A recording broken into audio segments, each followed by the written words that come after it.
கிறிஸ்து இயேசுக்குள்ளாக மிகவும் அன்பாய் திறந்து கொள்ளப்பட்ட அன்பு பரிசுத்த சகோதர சகோதரிகளே, முதலாவது பரலோகத்தின் பிதாவாகிய தேவனுக்கு கர்த்தராகிய இயேசு கிறிஸ்து மூலமாக நன்றிகளையும் ஸ்தோத்திரங்களும் எடுத்துக்கொண்டு இன்னைக்கு கூட நம்ம ஒரு மிக முக்கியமான ஒரு பாடத்தை பார்க்க தேவன் கிருபை செய்திருக்கிறார்.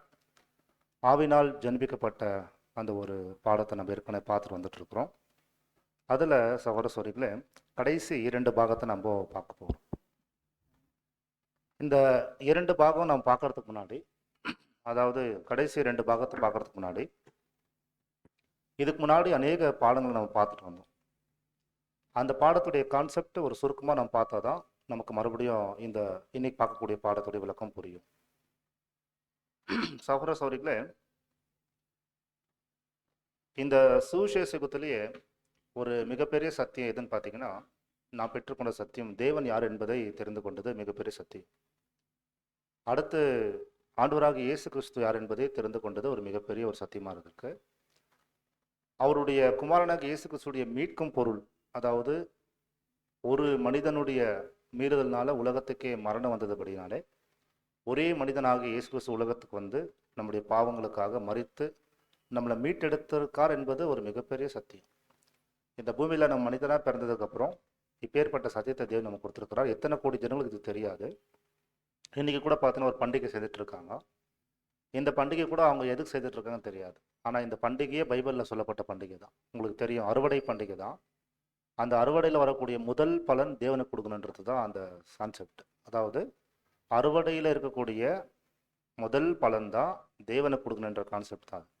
அது ஏற்கனவே கடந்த வருஷம் நம்ம பார்த்துருந்தோம். அறுவடை பண்டிகைனா அது கர்த்தராகிய இயேசு கிறிஸ்துடைய அவருடைய மீட்கும் பொருள் நிமித்தம் வந்த அந்த விலையேறக்கெற்ற அந்த பரிசு, அதாவது அந்த ஒரு விலைக்கிரயத்தை தேவனுக்கு முன்னாடி சமர்ப்பித்த அந்த விஷயந்தான் இந்த அறுவடை பண்டிகையாக பண்ணுறாங்க. இன்றைக்கி அவங்களுக்கு தெரில, பட் உயர்த்ததெல்லாம் அவங்களுக்கு தெரியும் சொல்லி.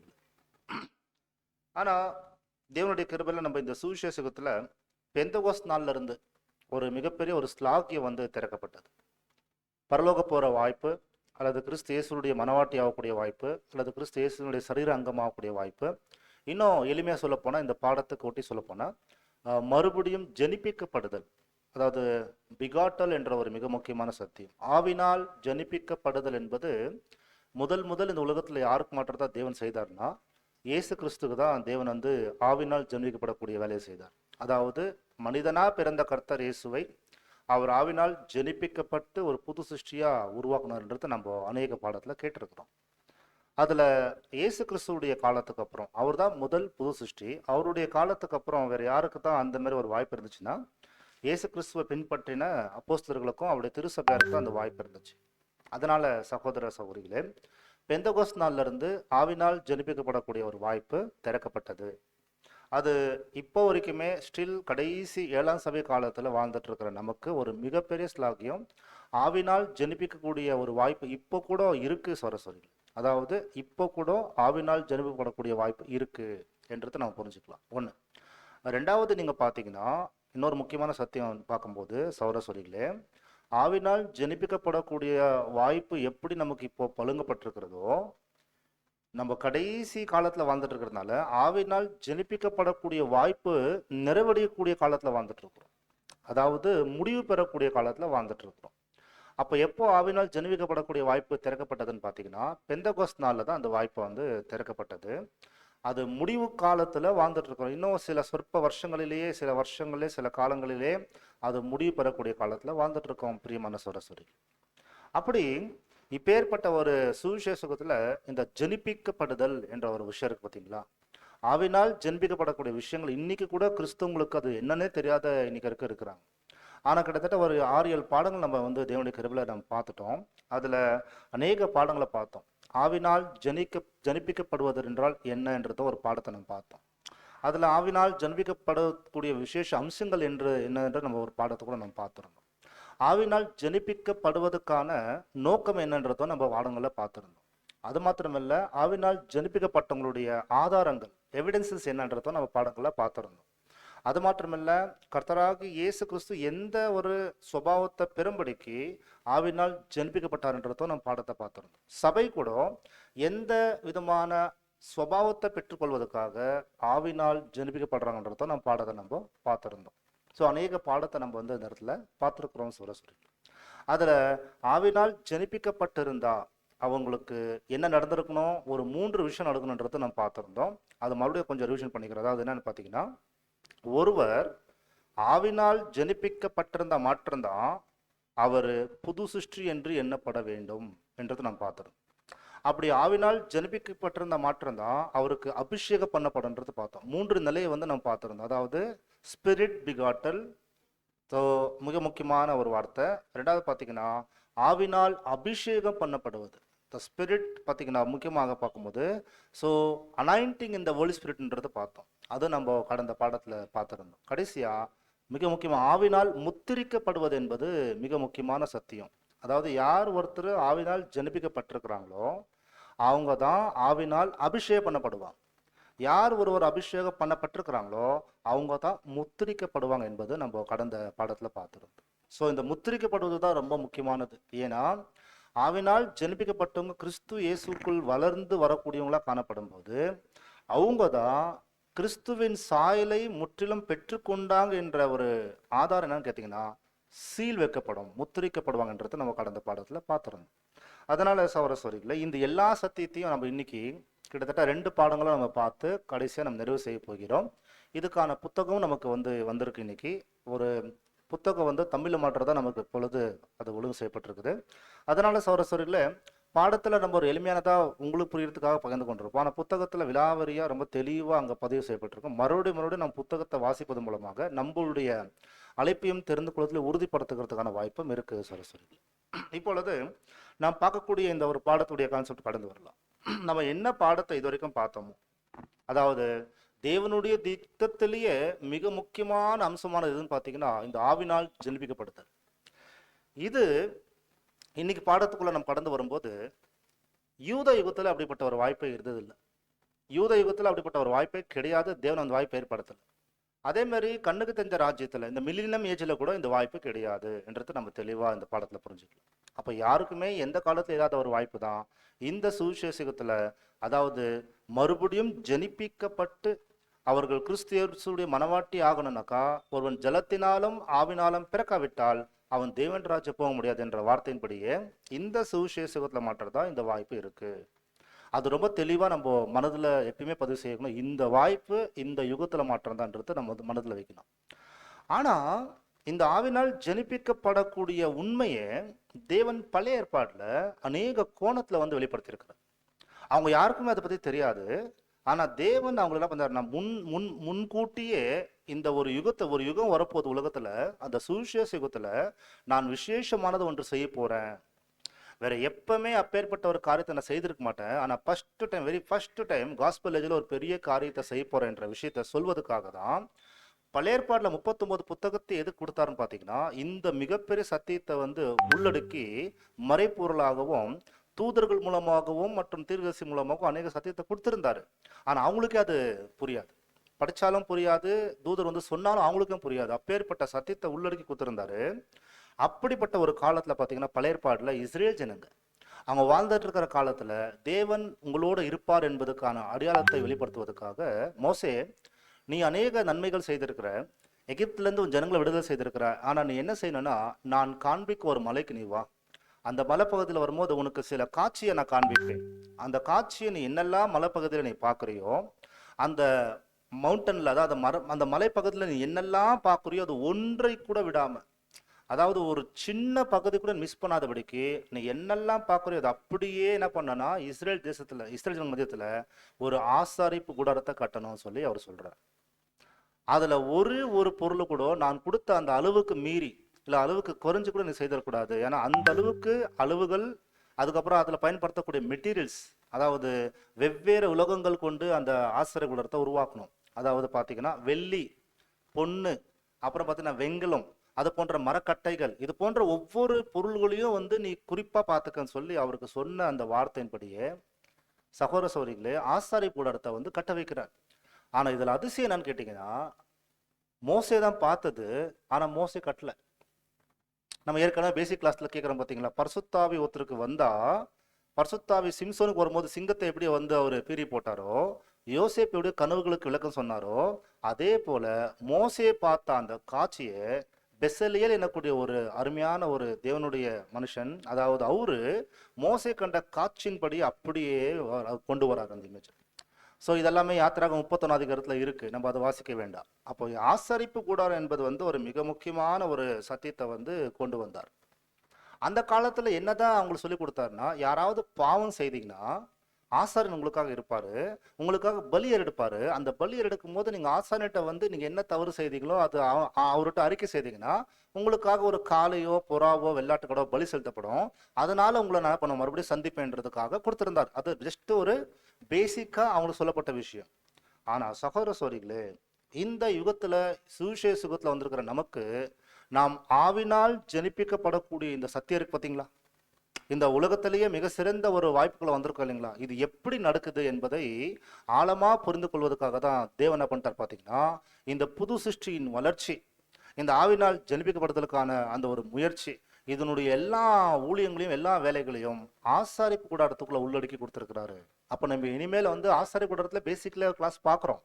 ஆனா ஆசாரிப்பு கூடாரத்தில் இருக்கிற ஆழமான உண்மைகள் பார்க்கும்போது ஆண்டன் ஃப்ரே என்னக்கூடிய ஒரு அருமையான சகோதரர், அது மாத்திரமில்ல நம்முடைய 7ஆம் சபையின் காதன் தூதராக இருக்கக்கூடிய ரசல் பதரே 6 வால்யூம் எழுதுறதுக்கு முன்னாடி முதல் அவருக்கு எதுதான் விஷயம் தேவன் வெளிப்படுத்துறாருன்னு கேட்டா ஃபர்ஸ்ட் அவருக்கு ரிவீல் ஆன விஷயம், அதாவது அவருக்கு புரிஞ்ச விஷயம் பைபிள் எதுன்னு கேட்டீங்கன்னா இந்த ஆசாரிப்பு கூடாரத்தை பத்தி தான் முதல்ல அவருக்கு புரிய வைக்கிறார்.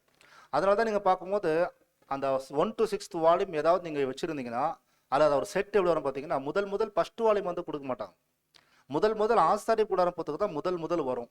அதுதான் ஃபர்ஸ்ட் புக்கு. அதுக்கப்புறம் தான் ஒரு வால்யூமும் அது ஓப்பன் பண்ணுவார். அப்படின்னா தேவனே அவருக்கு முதல் வெளிப்படுத்தினது எது பார்த்தீங்கன்னா ஆசாரிப்பு கூடாரம் தான். ஏன்னா அவ்வளோ பெரிய விஷயம் ஏன் வெளிப்படுத்திருக்கான்னு கேட்கும்போது அந்த ஆசாரிப்பு கூடாரம் என்பது என்னன்னு கேட்டிங்கன்னா ரொம்ப எளிமையாக சொல்லப்போனா, தேவன் ஏதேன் தோட்டத்துல ஆதாம் எவ்வளவுகிட்ட சொன்ன அந்த வாக்குத்தத்தம் இருக்கு இல்லையா, உன் வித்துக்கும் ஸ்ரீ வித்துக்கும் பகை உருவாக்குவேன்னு சொல்லி சாதாரண சொன்னார் பார்த்தீங்களா, அந்த ஸ்திரீ வித்து யாரு, அந்த ஸ்திரீ வித்து எப்படி உருவாகுவாங்க, அந்த ஸ்திரீ வித்தை நான் எந்தெந்த அளவுக்கு நான் உயர்த்திட்டு போவேன், அந்த ஸ்திரீ வித்தை நான் எப்படி ஆவினால் ஜனிப்பிக்கப்படக்கூடிய வெளியே கொண்டு வருவேன்ற எல்லா விஷயத்தையும் உள்ளடக்கி தேவன் என்ன பண்ணிட்டார் பார்த்தீங்கன்னா ஆசாரிப்பு கூடாரத்துல மறைச்சிட்டார்.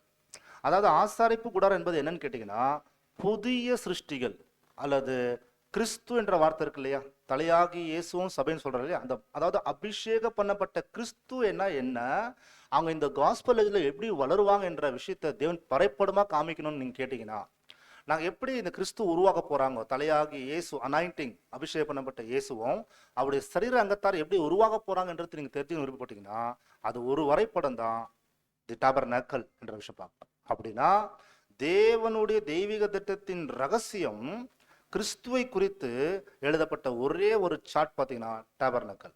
இப்போ இந்த பாடத்துக்குள்ள நான் போயிட்டு இருக்கோம் சரஸ்வதிகளே, 2 விஷயம் இந்த சார்ட்ல கவனிங்க. இந்த டிவைன் பிளான் சார்ட்ல முக்கியமா கம்ப்ளீட் ஆதாம்ல இருந்து கிங்டம் வரைக்குமே யுகாயுக வரைக்குமே அந்த வரைபடம் நமக்கு காமிச்சிருக்கு. அதாவது இந்த டிவைன் பிளான் சார்ட் ஆதாமுடைய படைப்புல இருந்து, அதாவது பூமியை உருவாக்குறது கிடையாது, அந்த 7 நாள் படைப்புல இருந்து ஆதாம் பாவம் செய்ததுக்கு அப்புறம் அதாவது யுகாயுக வரைக்குமே இது எழுதப்பட்டுச்சு டிவைன் பிளான் சார்ட். ரொம்ப எளிமையா சொன்னா நீங்க டிவைன் பிளான் சார்ட் குறித்து என்ன நினைக்கிறீங்கன்னு கேட்டா நீங்க என்ன சொல்லுவீங்க? எளிமையா கேள்வி கேட்கிறேன். அதாவது இந்த தெய்வீக திட்டத்தின் வரைபடத்தை பார்க்கும்போது உங்களை கேட்டா நீங்க என்ன சொல்லுவீங்க? ஒரே வார்த்தையில என்ன சொல்லலாம்? தேவனுடைய திட்டம் சொல்லிட்டீங்க. அது யாருக்காகன்றது கேட்டா அடுத்து என்ன சொல்லலாம்? மனுக்குழு, என்டையர் மனுக்குலத்துக்காக, அவருடைய படைப்புகளுக்காக போட திட்டம்ன்றது நம்ம எளிமையா சொல்லிடலாம். அதாவது டிவைன் பிளான் என்னன்னு கேட்டா இன்னைக்கு உலகத்தை யாருக்கும் தெரியாது. பேசிக் கிளாஸ் கேட்காதவங்க இங்க உட்காந்துருந்தீங்கன்னா கண்டிப்பா உங்களுக்கு கொஞ்சம் கூட புரியாது. வேற யாரு வந்தாலும் இது விஷயம் சொல்ல முடியாது. ஆனா உங்களுக்கு எனக்கு தெரியும், இது தேவன் யுகத்துக்கான திட்டத்தை மனுக்குலத்துக்கு என்று போட்டிருக்காருன்னு தெரிஞ்சுக்கல. ஆனா ஆசரிப்பு கூடாரம் என்றால் என்ன? இந்த டிவைன் பிளான் சார்ட்ல எங்க வச்சிருக்காங்க பாருங்க, கரெக்டா பாருங்க. இந்த யூத யுகத்துல தேவன் சகல நன்மைகளையும், அதாவது தேவன் பண்ணிருக்கிற சகல நன்மைகளையும் எங்க உள்ள வச்சிருக்காருன்னு கேட்டீங்கன்னா பழைய ஏற்பாடுல கொடுக்கப்பட்ட நியாய பிரமாணத்துக்குள்ள நன்மைகள் அடிக்கி உள்ள வச்சுட்டாராமா. அவங்க என்ன பண்ணணும்னா தேவன் சொன்ன சட்டத்திட்டங்கள் நிறைவேற்றணும், பலிகள் செய்யணும், பண்டிகை செய்யணும், ஆசாரிப்பு கூடாரம் கட்டணும், இவ்வளவுதான் பண்ண முடியும். அதோடைய ஆவிக்குரிய அர்த்தங்கள் அவங்களுக்கு தெரியும். அதனாலதான் பார்க்கும்போது யூத யுகத்துல தேவன் ஏற்படுத்தினதுதான் இது, இந்த ஆசாரிப்பு கூடாரம். இந்த ஆசாரிப்பு கூடாரம் இப்போ யாரை குறிக்குது, இதுக்கு யாருக்கு குறிக்குதுன்னு கேட்டீங்கன்னா இந்த சுவிசேஷ யுகத்துக்குள்ள கர்த்தர் இயேசு யோவான் எழுதின சுவிசேஷத்தை சொல்றாரு, இந்த ஆசாரிப்பு கூடாரத்துல நுழையும் போதே ஒரு வாசல் இருக்கா? ஒரு வாசல் இருக்குமா?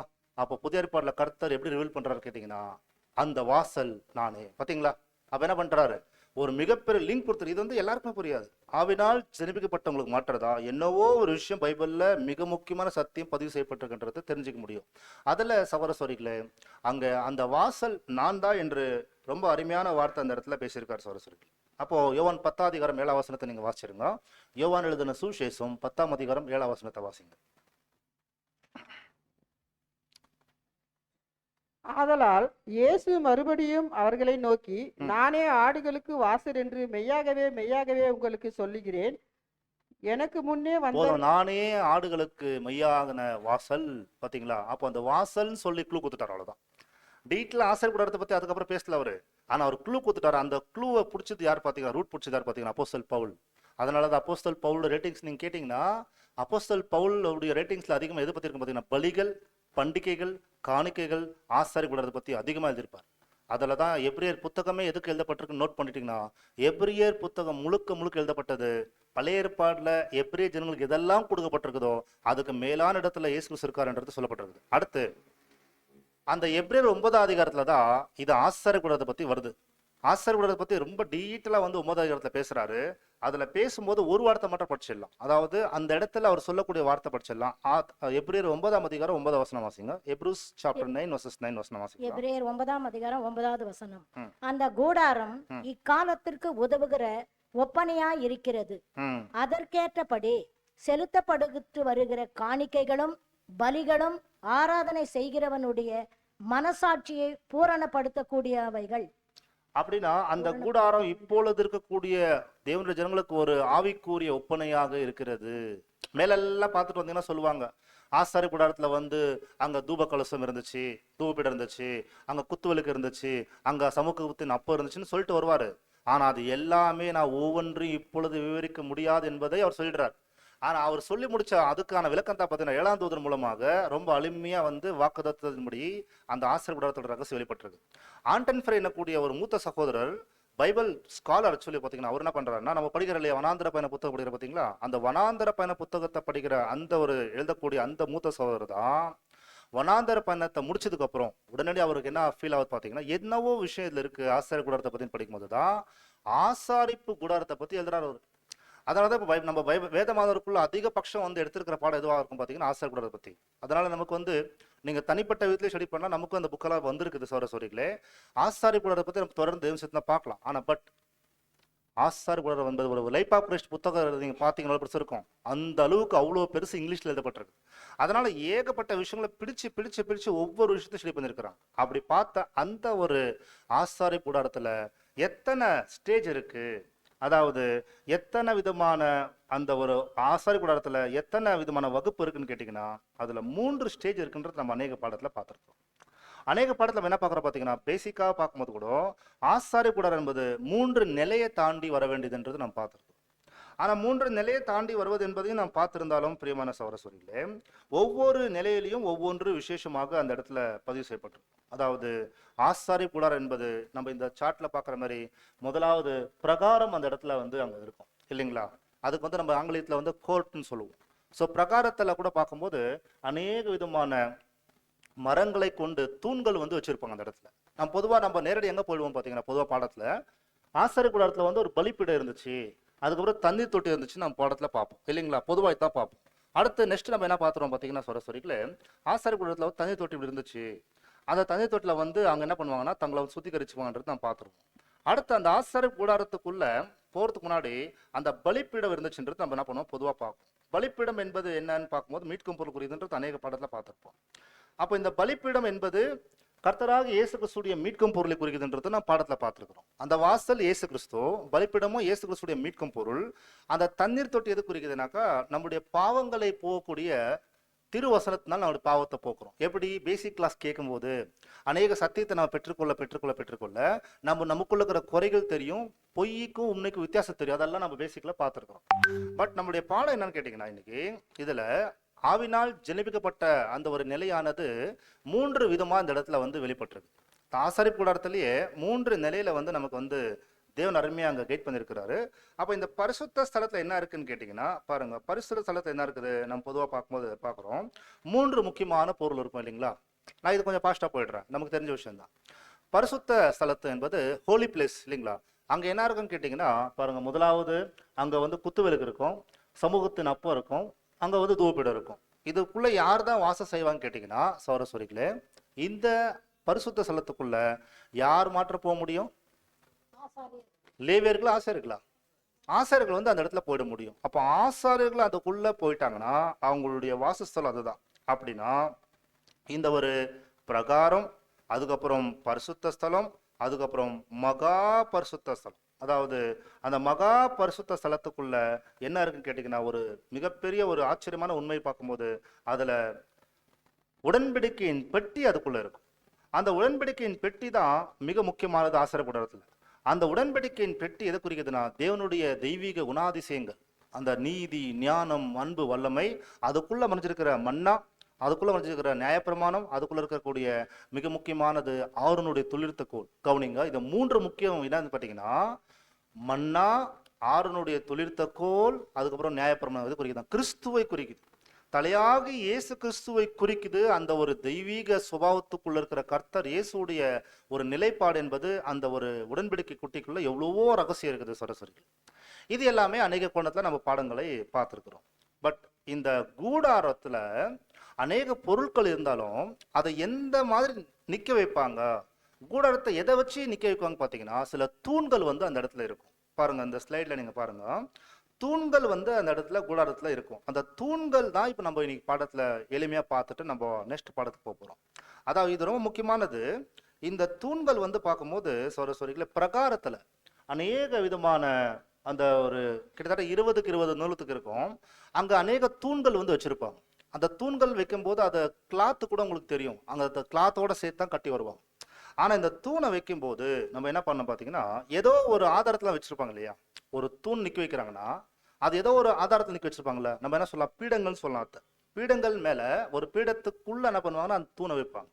அப்போ அந்த தூண் வந்து வைக்கக்கூடிய அந்த விஷயம் எதை குறிக்கிறது?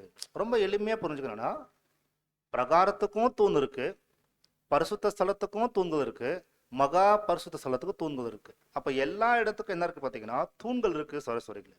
இந்த தூண்கள் வைக்கும்போது அந்த தூண்கள் வைக்கிறதுக்காகவே ஒரு இது இருக்கும், ஒரு பொருள் இருக்கும். அதாவது ஒரு பிரகாரத்திலையும் பரிசுத்த ஸ்தலத்திலையும் என்ன பண்றாங்க பாத்தீங்கன்னா, அதாவது வெங்கலம் எனக்கூடிய அந்த பொருள் மூலம் செய்யப்பட்ட அந்த ஒரு பீடத்தின் மேல அந்த மரத்தால் செய்யப்பட்ட தூணை நிக்க வைப்பாங்க. இதுதான் கான்செப்ட், புரியுதுங்களா? ரொம்ப எளிமையான விஷயம். அதாவது பிரகாரத்திலையும் பரிசுத்த ஸ்தலத்திலையும் மரத்தால் செய்யப்பட்ட தூண் இருக்கும், அந்த தூணை நிக்க வைக்க. அதுல வந்து பாத்தீங்கன்னா எங்க நிக்க பாத்தீங்கன்னா அந்த பீடம் எதுன்னு கேட்கும் போது அது அந்த ஒரு வெங்கலத்தால் செய்யப்பட்ட அந்த பீடத்தின் மேல வைப்பாங்க. இது நம்ம அநேக ஸ்லைடு எடுத்தோம், ஆனால் இருந்தாலும் நமக்கு வந்து ஒரு சிலது உங்களுக்கு கொஞ்சம் தெளிவாக கிடைச்சிருக்கு பாருங்க. அதாவது இதுதான் தூண் சொன்னா அதுக்கு மேல வந்து என்ன பண்ணுவாங்க வைப்பாங்க, நம்ம பார்த்துறோம். ஸோ இன்னும் சில ஸ்லைட்ஸாக நீங்க பாருங்க.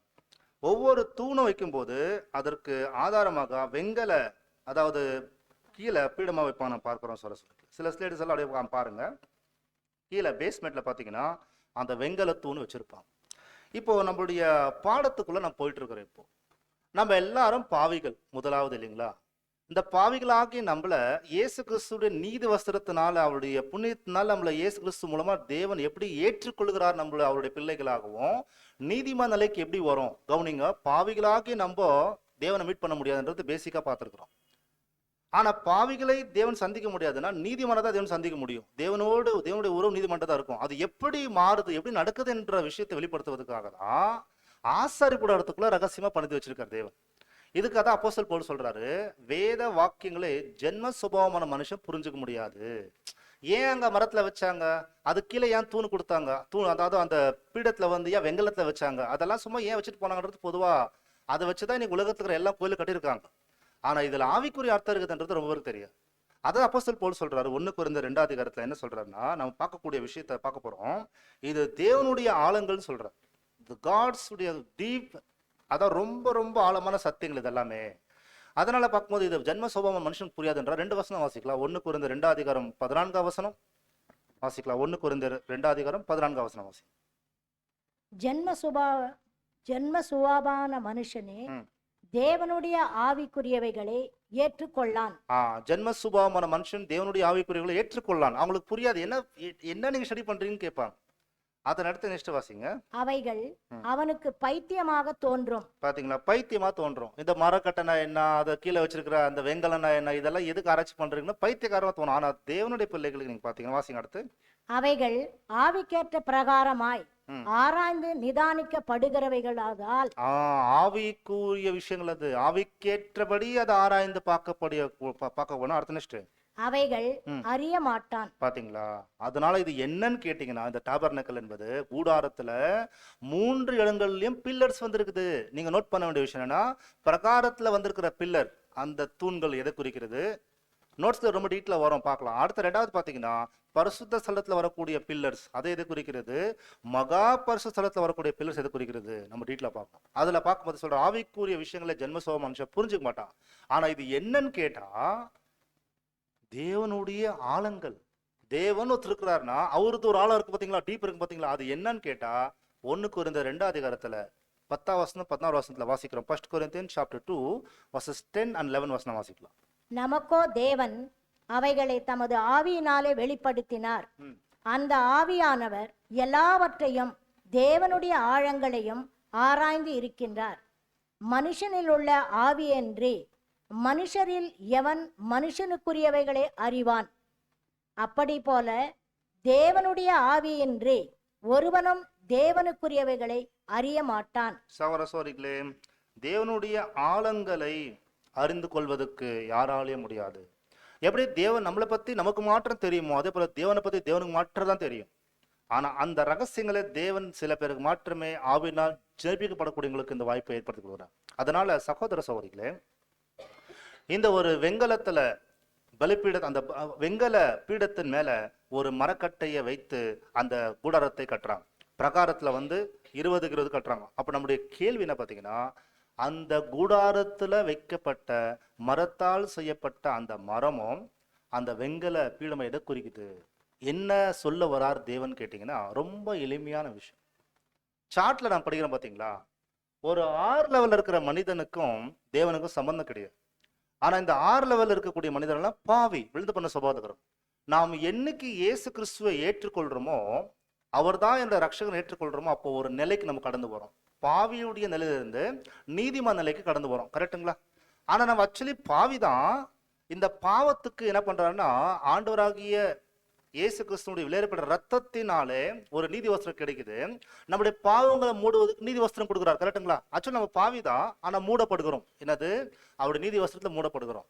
அப்படி மூடப்படும் போது நம்ம என்னவோ மாறுறோம் தெரியும் பாத்தீங்கன்னா, வசனம் சொல்கிறது, இயேசு கிறிஸ்துவின் ரத்தத்தினாலே நாம் நீதிமான் என்று எண்ணப்படுகிறோம். இலவசமா நீதிமான் எண்ணப்படுகிறோம் சொல்ற பாத்தீங்களா? இப்ப உலகத்துக்கு இந்த வாய்ப்பு யாருக்குமே கிடையாது.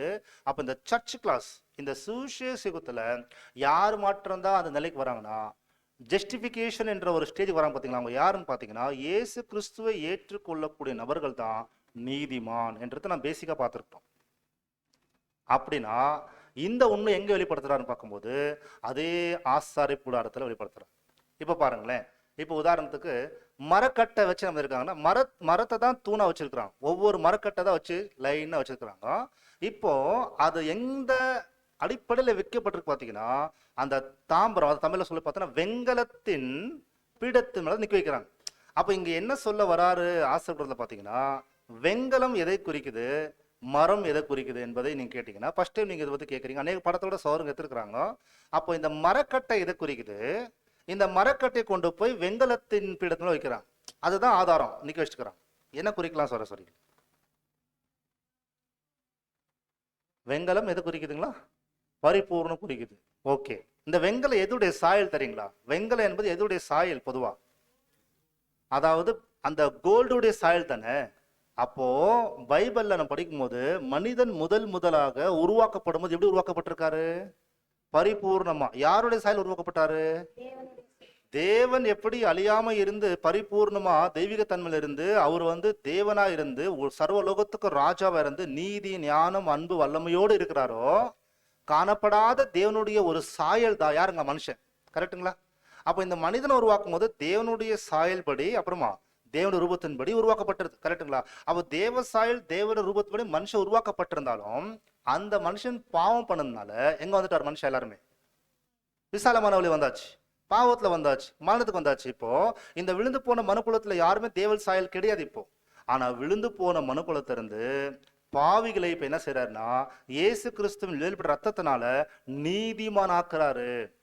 அப்ப நீதிமானாக்கப்படும்போது நம்ம என்ன ஆகிறோம் பாத்தீங்கன்னா தேவனுடைய உறவுக்குள்ள கடந்து வரோம். அப்ப முழு மனுக்குலமும் தேவனுடைய உறவுக்குள்ள வர்றதுக்கு முன்னாடி இப்போ இந்த சுவிசேஷத்துக்குள்ள யார் தான் தேவனுடைய உறவுக்குள்ள வராங்க?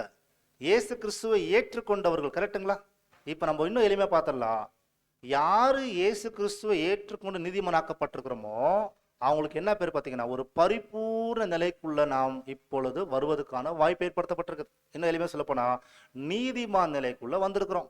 அதை எப்படி காமிச்சிருக்காரு தேவன் பார்த்தீங்கன்னா சோரசோரிகளே, கூடாரத்தை கட்டும் போது அது வெங்கல பீடத்தின் மேல வைத்து எப்படி அந்த கூடாரத்தை 1 by 1 கட்டிட்டு வராங்களோ, இது ரொம்ப எளிமையா புரிஞ்சுக்கணும்னா அந்த மரக்கட்டை குறிக்குது நம்முடைய இன்பர்ஃபெக்ட், அதாவது அபரிபூர்ண தன்மை, அதாவது நம்முடைய விழுந்து போன மாம்ச சரீரத்தை குறிக்கிறது.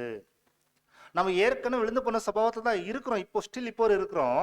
ஆனா எப்படி நம்மள தேவன் கன்சிடர் பண்றாரு பாத்தீங்கன்னா, இயேசு கிறிஸ்துவை ஏற்றுக்கொண்டதுனால அந்த வெங்கல பீடம் உங்களை நான் நீதிமான கன்சிடர் பண்றேன்.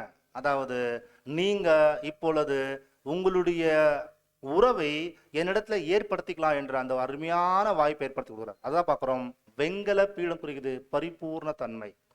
அதுல பாருங்க, பரிபூர்ண தன்மை என்பது மனிதன் ஆதாம்கிட்ட தான் இருந்துச்சு. நம்ம யாரும் பரிபூர்ணம் இல்லை. ஆனா அந்த நிலைக்குள்ள போறதுக்கு இயேசு கிறிஸ்துடைய மீட்கும் பொருள் விலையேற பெற்ற ஒரு அவசியமா இருக்குது.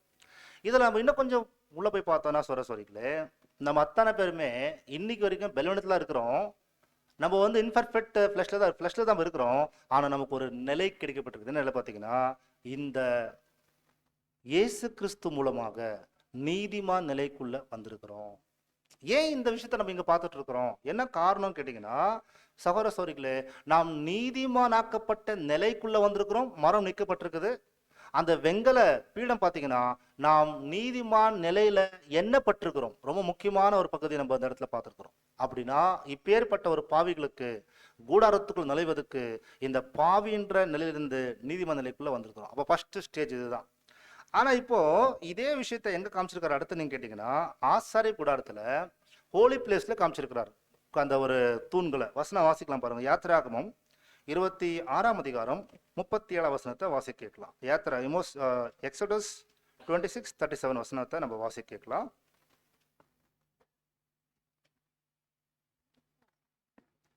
சீக்கிரம் வாசிச்சிருங்க.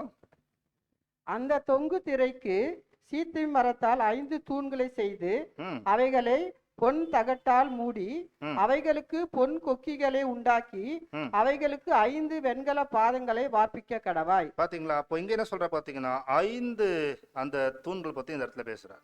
ஸோ நமக்கு அந்த 5 தூண்கள் என்பது ரொம்ப முக்கியம். சொல்லி அதுல வந்து வெங்கல பீடங்கள் என்ன பண்ணுங்க நீங்க வந்து வச்சிருங்கன்ற மாதிரி சொல்றாரு. அப்படி பரிசுத்த ஸ்தலத்துல கூட பார்க்கும்போது இதே விஷயத்த வந்து ரொம்ப தெளிவா அந்த இடத்துல பயன்படுத்திருக்கிறார்.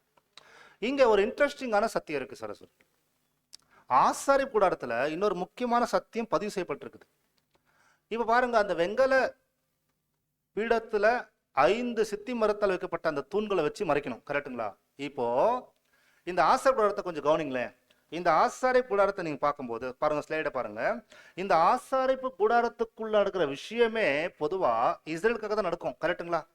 இஸ்ரேல் ஜனங்கள் நடந்தாலும் இஸ்ரேல் ஜனங்கள் என்ன பண்ண முடியாது, அதை பார்க்க முடியாது. உள்ள நடக்கிற விஷயம் எதுவுமே அவங்க பார்க்க முடியாது. ஆனா ஆக்சுவலி யாருக்காக நடந்துட்டு இருக்கு எல்லாமே. அப்போ இது பொதுவாக என்ன குறிக்குது? இஸ்ரேல் ஜனங்க யாரை குறிக்குது? இப்போ இல்லைங்க, இஸ்ரேல் ஜனங்க யாரை குறிக்குது? முழு உலகம். புரியுது? 12 கோத்திரம் இஸ்ரேல் ஜனங்களுக்காக தான் உள்ள ஆசை கொடுத்து அநேக வேலை போயிட்டு இருக்கோம். ஆனா அவங்க ஒண்ணுமே பார்க்க முடியாது. அதே மாதிரி தான் இப்ப பாருங்களேன், முழு உலகத்துக்காக ரட்சிப்பு திட்டத்தை ஏற்படுத்திட்டு இருக்கிறாரு. ஆனா முழு உலகத்தாருக்கு என்ன ஆகாது, இது பத்தி ஒண்ணுமே தெரியாது. ஏதோ பிறந்து வாழ்ந்து மலிச்சிட்டு இருக்கிறாங்க, அவ்வளவுதான். ஆனா அவங்களுக்காக தேவன் ஒரு பெரிய வேலை செஞ்சுட்டு இருக்கான்றது யாருக்கு மாற்றம் புரிஞ்சுக்க முடியுது? இப்போ நமக்கு மாற்றம். அப்படின்னா என்ன ஆச்சுன்னா, ஆசாரிப்பு கூடாரத்துல இருக்கிற விஷயம் எப்படி மறைக்கப்பட்டதோ அதே போல இந்த உலகத்துக்கு கூட இஸ்ரேல் ஜனங்களுக்கு எப்படி பொருந்து வருதுன்னு பாத்தீங்கன்னா, இஸ்ரேல் ஜனங்க முழுக்க அந்த உள்ள இருக்கிற விஷயம் எப்படி தெரிஞ்சுக்க மாட்டாங்களோ, உலகத்தாருமே தேவன் செய்யக்கூடிய வேலையை இப்பொழுது தெரிஞ்சு கொள்ள முடியாது. ஓகே, அப்புறம் நெக்ஸ்ட் வந்துடலாம். அதனால தான் கர்த்தர் ஒரு வார்த்தை சொல்றாரு, நான் உலகத்தாரா இல்லாத போல நீங்க என்ன பண்ணிட்டாரு, என்ன சொல்றாங்களா? ஏன் அப்படி சொல்ற அந்த வார்த்தை சொன்னாரு? உலகத்தாருக்கு வந்து இந்த விஷயம் தெரியாது. நான் இப்போ எந்த மாதிரி சத்தியத்தை வெளிச்சத்தை பெற்றுக்கொண்டிருக்கிற எந்த மாதிரி உலகத்துல இருந்தா கூட அவங்க சத்தியம் சொல்லிட்டு இருந்தாலும் எதுவுமே எதை வச்சும் உள்ளுக்குள்ள கொண்டு வர முடியாது எந்த சத்தியத்தையும். அப்ப நம்ம என்ன இந்த இடத்துல பாக்குறோம் பாத்தீங்கன்னா, இந்த ஆசாரிப்பு கூடாரத்துல அந்த பரிசுத்த ஸ்தலத்துல முக்கியமா பார்க்கும்போது 5 தூண்களை வச்சு உள்ள அநேக வேலைகள் நடக்கும். ஆனா அது கண்டுபிடிக்க முடியாது. அதுல என்ன நடக்குதுன்னு கேட்கும்போது சோரஸ்வரிகளே, ரொம்ப ஆழமான சில விஷயங்கள் வந்து அங்க பதிவு செய்யப்பட்டிருக்குது இல்லைங்களா? ஒரு லேவி ஆசாரியன் ஆகிறதுக்காக வரலாம். ஆனா லேவி கூட உள்ள போயிட முடியாது. எங்க பாருங்க, 12 கோத்திரத்துல லேவி மட்டும் தான் ஆசிரியர் உள்ள செய்ய முடியும்.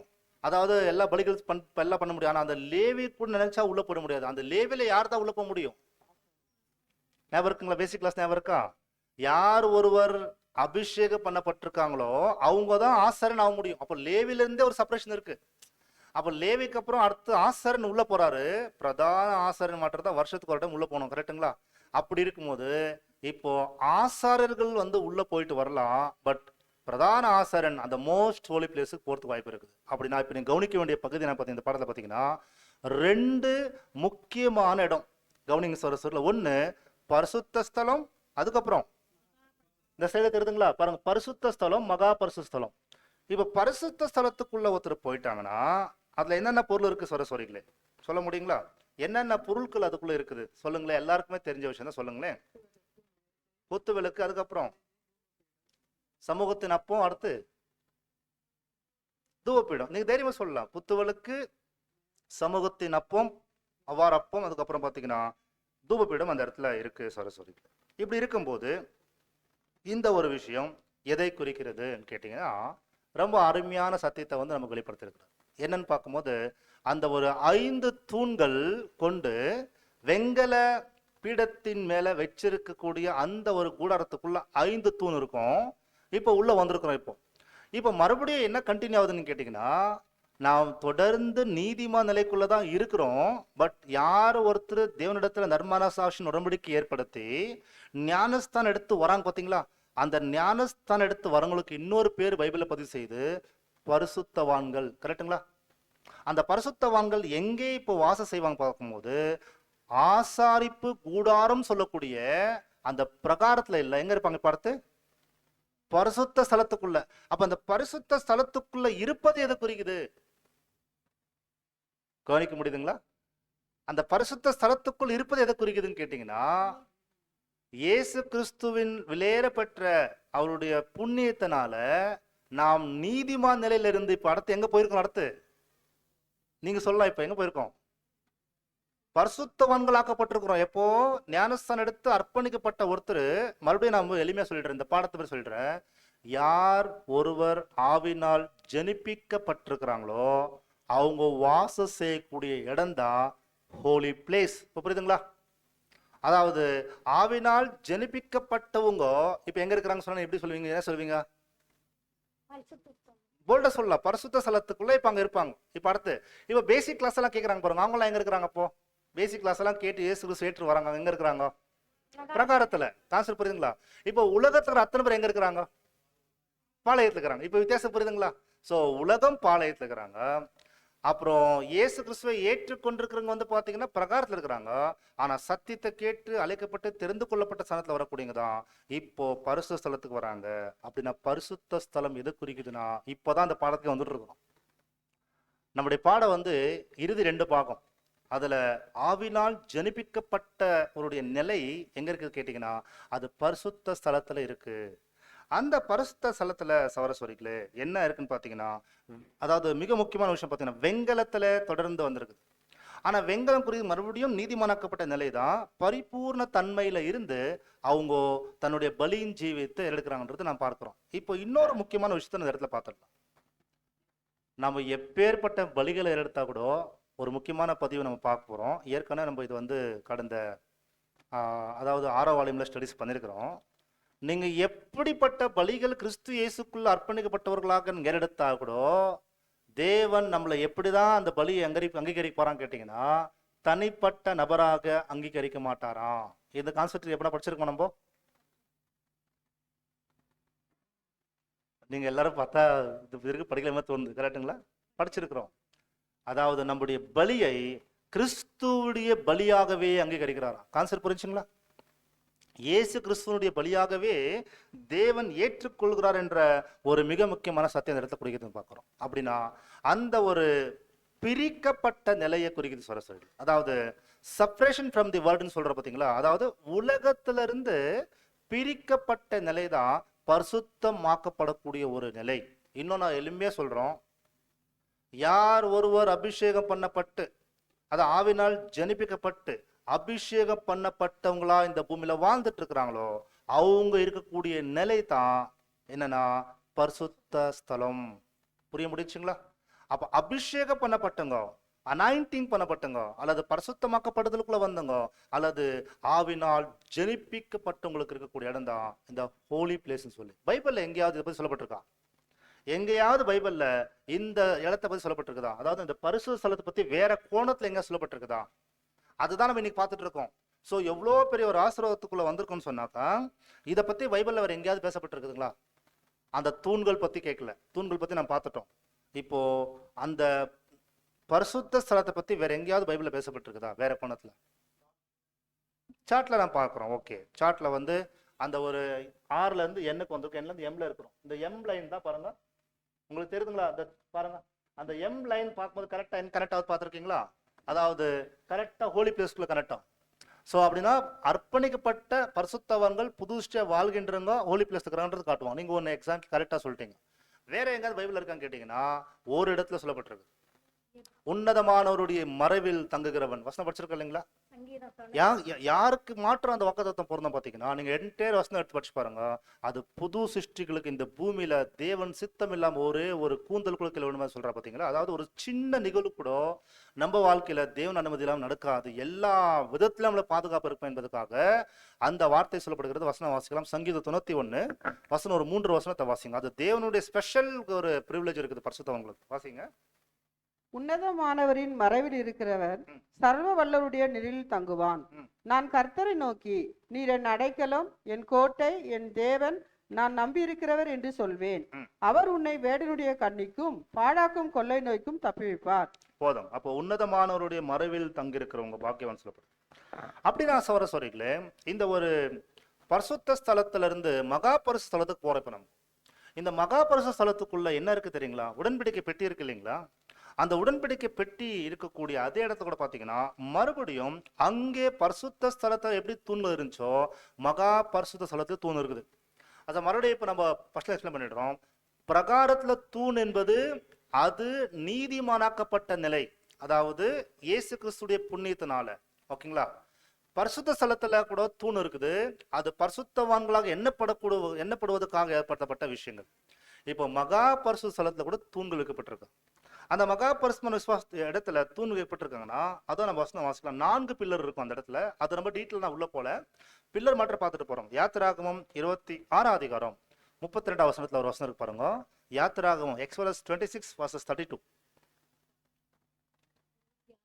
26 அதிகாரம் 32 வசனம். சீத்து மரத்தினால் செய்து பொன் தகட்டால் மூடப்பட்ட 4 தூண்களிலே அதை தொங்கவிடு. அந்த தூண்கள் 4 வெள்ளி பாதங்களின் மேல் நிற்கவும் அவைகளை கொக்கிகள் பொன்னினால் செய்யப்படவும் வேண்டும். சௌரசோரிகளே, 2 இடத்துல வெங்கலம், 3ஆம் இடத்துல அந்த தூண்கள் இதெல்லாம் எங்க வைக்கணுமா? கவனிச்சு வசனம் கவனிச்சிங்களா? எல்லாரும் வசனம் கவனிக்கல நினைக்கிறேன். பொண்ணுங்களா வெள்ளிங்களா இல்ல வெங்கலம்? வெள்ளி இல்லைங்களா? அப்போ வெள்ளி பீடத்தின் மேல் என்ன பண்ண நீங்க வந்து அந்த தூணை வச்சுட்டு சொல்லிட்டார். அந்த 4ன்றதை நான் இப்ப டீட்டெயில பார்க்க முடியும், ஏன்னா இப்ப அது பார்க்க போனா ரொம்ப டைம் எடுக்கும். இப்ப பாருங்க, மகா பரிசுத்த ஸ்தலம் என்பது எதை குறிக்கும்? யார் சொல்றீங்க? மகா பரிசுத்த ஸ்தலம்ன்றதுக்கு அர்த்தம் பார்த்துட்டோம் அப்பயே. இப்ப மகா பரிசுத்த ஸ்தலம் என்பது எதை குறிக்கும் சொல்ல சொல்றீங்க பாருங்க. ஃபர்ஸ்ட்ல இருந்து பார்த்து வந்துடுறாங்களா? பாளையம் உலகம் குறிக்குதா? பிரகாரம் வந்து பாத்தீங்கன்னா விசுவாசி நிலைமை குறிக்குதா? இல்லைங்களா? அதாவது இயேசு கிறிஸ்து ஏற்றுக்கொண்டு நீதிமன்ற குறிக்குதுங்களா? இப்ப பரிசுத்த ஸ்தலம் என்பது பரிசுத்தவான்கள் ஜனிப்பிக்கப்பட்ட நிலை குறிக்குதா? கரெக்டுங்களா? இப்போ ஜனிப்பிக்கப்பட்ட நிலை வந்து பரிசுத்தவான்கள் வாழக்கூடிய இடம் தான் அந்த ஹோலி பிளேஸ் சொன்னா, அந்த மகா பரிசுத்த ஸ்தலம் எது? பேசிக்கல பார்த்திருக்கோமே, பரலோகத்தை குறிக்குது. அதாவது பரலோகத்துக்கு போகக்கூடிய வாய்ப்பானது பிரதான ஆசிரியர் மாற்றத்தை எப்பவுமே போக முடியும். அவர் சரீரம் என்னக்கூடிய திரை மூலமாக ஒரு புதிதும் ஜீவனமான ஒரு மார்க்கத்தை உண்டு பண்ணினார். அது பரலோகத்துக்கு போற வாய்ப்புன்னு சொல்லியாச்சு, கரெக்டுங்களா? அப்படின்னா அது பரலோக சம்பந்தப்பட்ட காரியம் குறிக்கும் போது சகோதர சகோதரிகளே, இங்க என்ன சொல்லப்படுகிறது என்று நீங்க கவனிச்சீங்கன்னா அந்த பாடத்துல நம்ம எத்தனை வாரமா ஆவினால் ஜனிப்பிக்கப்பட்ட பாடம் பார்த்துட்டு இருக்கிறோமோ அதை தேவன் சுருக்கி ஆசாரி கூடாரத்துக்குள்ள வச்சுக்கிறாரு. எப்படின்னு கேட்டீங்கன்னா, இந்த வெள்ளை பீடத்தின் மேல் தூணை வச்சிருப்பாங்க. அது என்னன்னு பாத்தீங்கன்னா, பைபிள்ல மகா பரிசுத்த ஸ்தலத்துல மாற்றமே ஏன் அப்படி வைக்கப்பட்டதுன்னு கேட்டீங்கன்னா, மகா பரிசுத்த ஸ்தலம் குறிக்குது, பரலோக குறிக்குது. அப்போ ஒரு பாவியாகிய ஒரு மனுஷன் இயேசு கிறிஸ்து ஏற்றுக்கொண்டு வரும்போது பிரகாரத்துக்குள்ள வராரு. பலிப்பிடத்தை பார்த்து இயேசு கிறிஸ்து இயேசு கிறிஸ்து மீட்கும் பொருள் குறிக்குது. அந்த ஒரு தண்ணீர் தொட்டி குறிக்குது. தேவனுடைய வார்த்தையை நம்ம சுத்திகரித்துக் கொள்கிறோம். அதுக்கப்புறம் பரிசுத்த ஸ்தலத்துக்குள்ள வரோம். அங்க 3 பொருள் இருக்குது: குத்துவிளக்கு, சமூகத்தின் அப்பம், பலிப்பீடம். அது என்னன்றது அப்புறம் படிக்கலாம், டீட்ல படிக்க போறோம், அதை பார்க்க போறோம். அங்கே குத்துவிளக்கு 7 சபையின் காலத்திலிருந்து ஒவ்வொரு காலத்துக்கும் ஏற்றகால சத்தியத்தை கொடுக்கக்கூடிய ஒரு விஷயமா அது இருக்கும். அந்த சமூகத்தின் அப்பு 6 அப்பம் பார்த்தீங்கன்னா பலமான ஆகாரம் குறிக்குது பரிசுத்தவான்களுக்கு. அதாவது ஏற்ற கால சத்தியத்தை பெற்றுக்கொண்டு குத்துவிளக்கு மூலமாக அந்த பலமான ஆகாரத்தை புசித்து அந்த ஆசாரியன் இப்போ தூபபீடத்துல என்ன பண்ண போயிட்டு போறாரு, தூபபீடத்து மேல அந்த தூபத்தை என்ன பண்ணோம், அவர் செலுத்தணும். அப்போ எவ்வளோ சத்தியத்தை ஒருத்தர் பெற்றுக்கொள்கிறாங்களோ அந்த சத்தியத்தின்படி ஒருவர் அவருடைய பலியின் ஜீவத்தை தேவனுக்கு பிடிக்கிற மாதிரி ஒரு வாழணும். ஓகேங்களா? அப்படி தேவனுக்கு யார் ஒருத்தர் சுகந்த வாசனை ஆயிடுறாரோ அடுத்தவர் எந்த ஸ்டேஜுக்கு போறாரு, அடுத்து எந்த பிளேஸுக்கு போறாரு? மகா பரிசுத்த ஸ்தலத்துக்கு. கரெக்டுங்களா? அப்படின்னா குறிக்குது, இந்த பூமியில யாரு பலியின் ஜீவியத்துல தேவனுக்கு சுகந்த வாசனையா வாழ்றாரோ, இயேசு கிறிஸ்து எப்படி சுகந்த வாசனையா வாழ்ந்துட்டாரோ, அவரு ஓட்ட முடிச்சு எப்படி பரலோகத்துக்கு போயிட்டாரோ, அவருக்கு அப்புறம் பிரதான ஆசாரியன் போனதுக்கு அப்புறம் அவருடைய ஆசாரியர்களாகிய நாம் எங்க போறதுக்கு வாய்ப்பு இருக்கு? கான்செப்ட் புரிஞ்சுக்கலாம் இப்போ?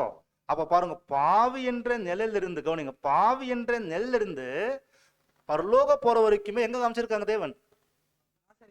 என்ன மாதிரி விஷயம் பார்த்தீங்களா? எவ்வளவு பெரிய சத்தியம் வச்சிருக்காரு பாருங்க. அதுலதான் இந்த பிரதான மகா பரிசுத்த ஸ்தலம் என்பது தேவனுடைய வாசஸ்தலம் குறிக்குது, அல்லது பரலோக வாய்ப்புல இருக்கிறது குறிக்குது. இல்ல ஆவினால் ஜெனிப்பிக்கப்பட்டவங்க ஆவினால் பிறப்பாங்க இல்லையா, நம்ம படிக்கிறோம் இல்லையா?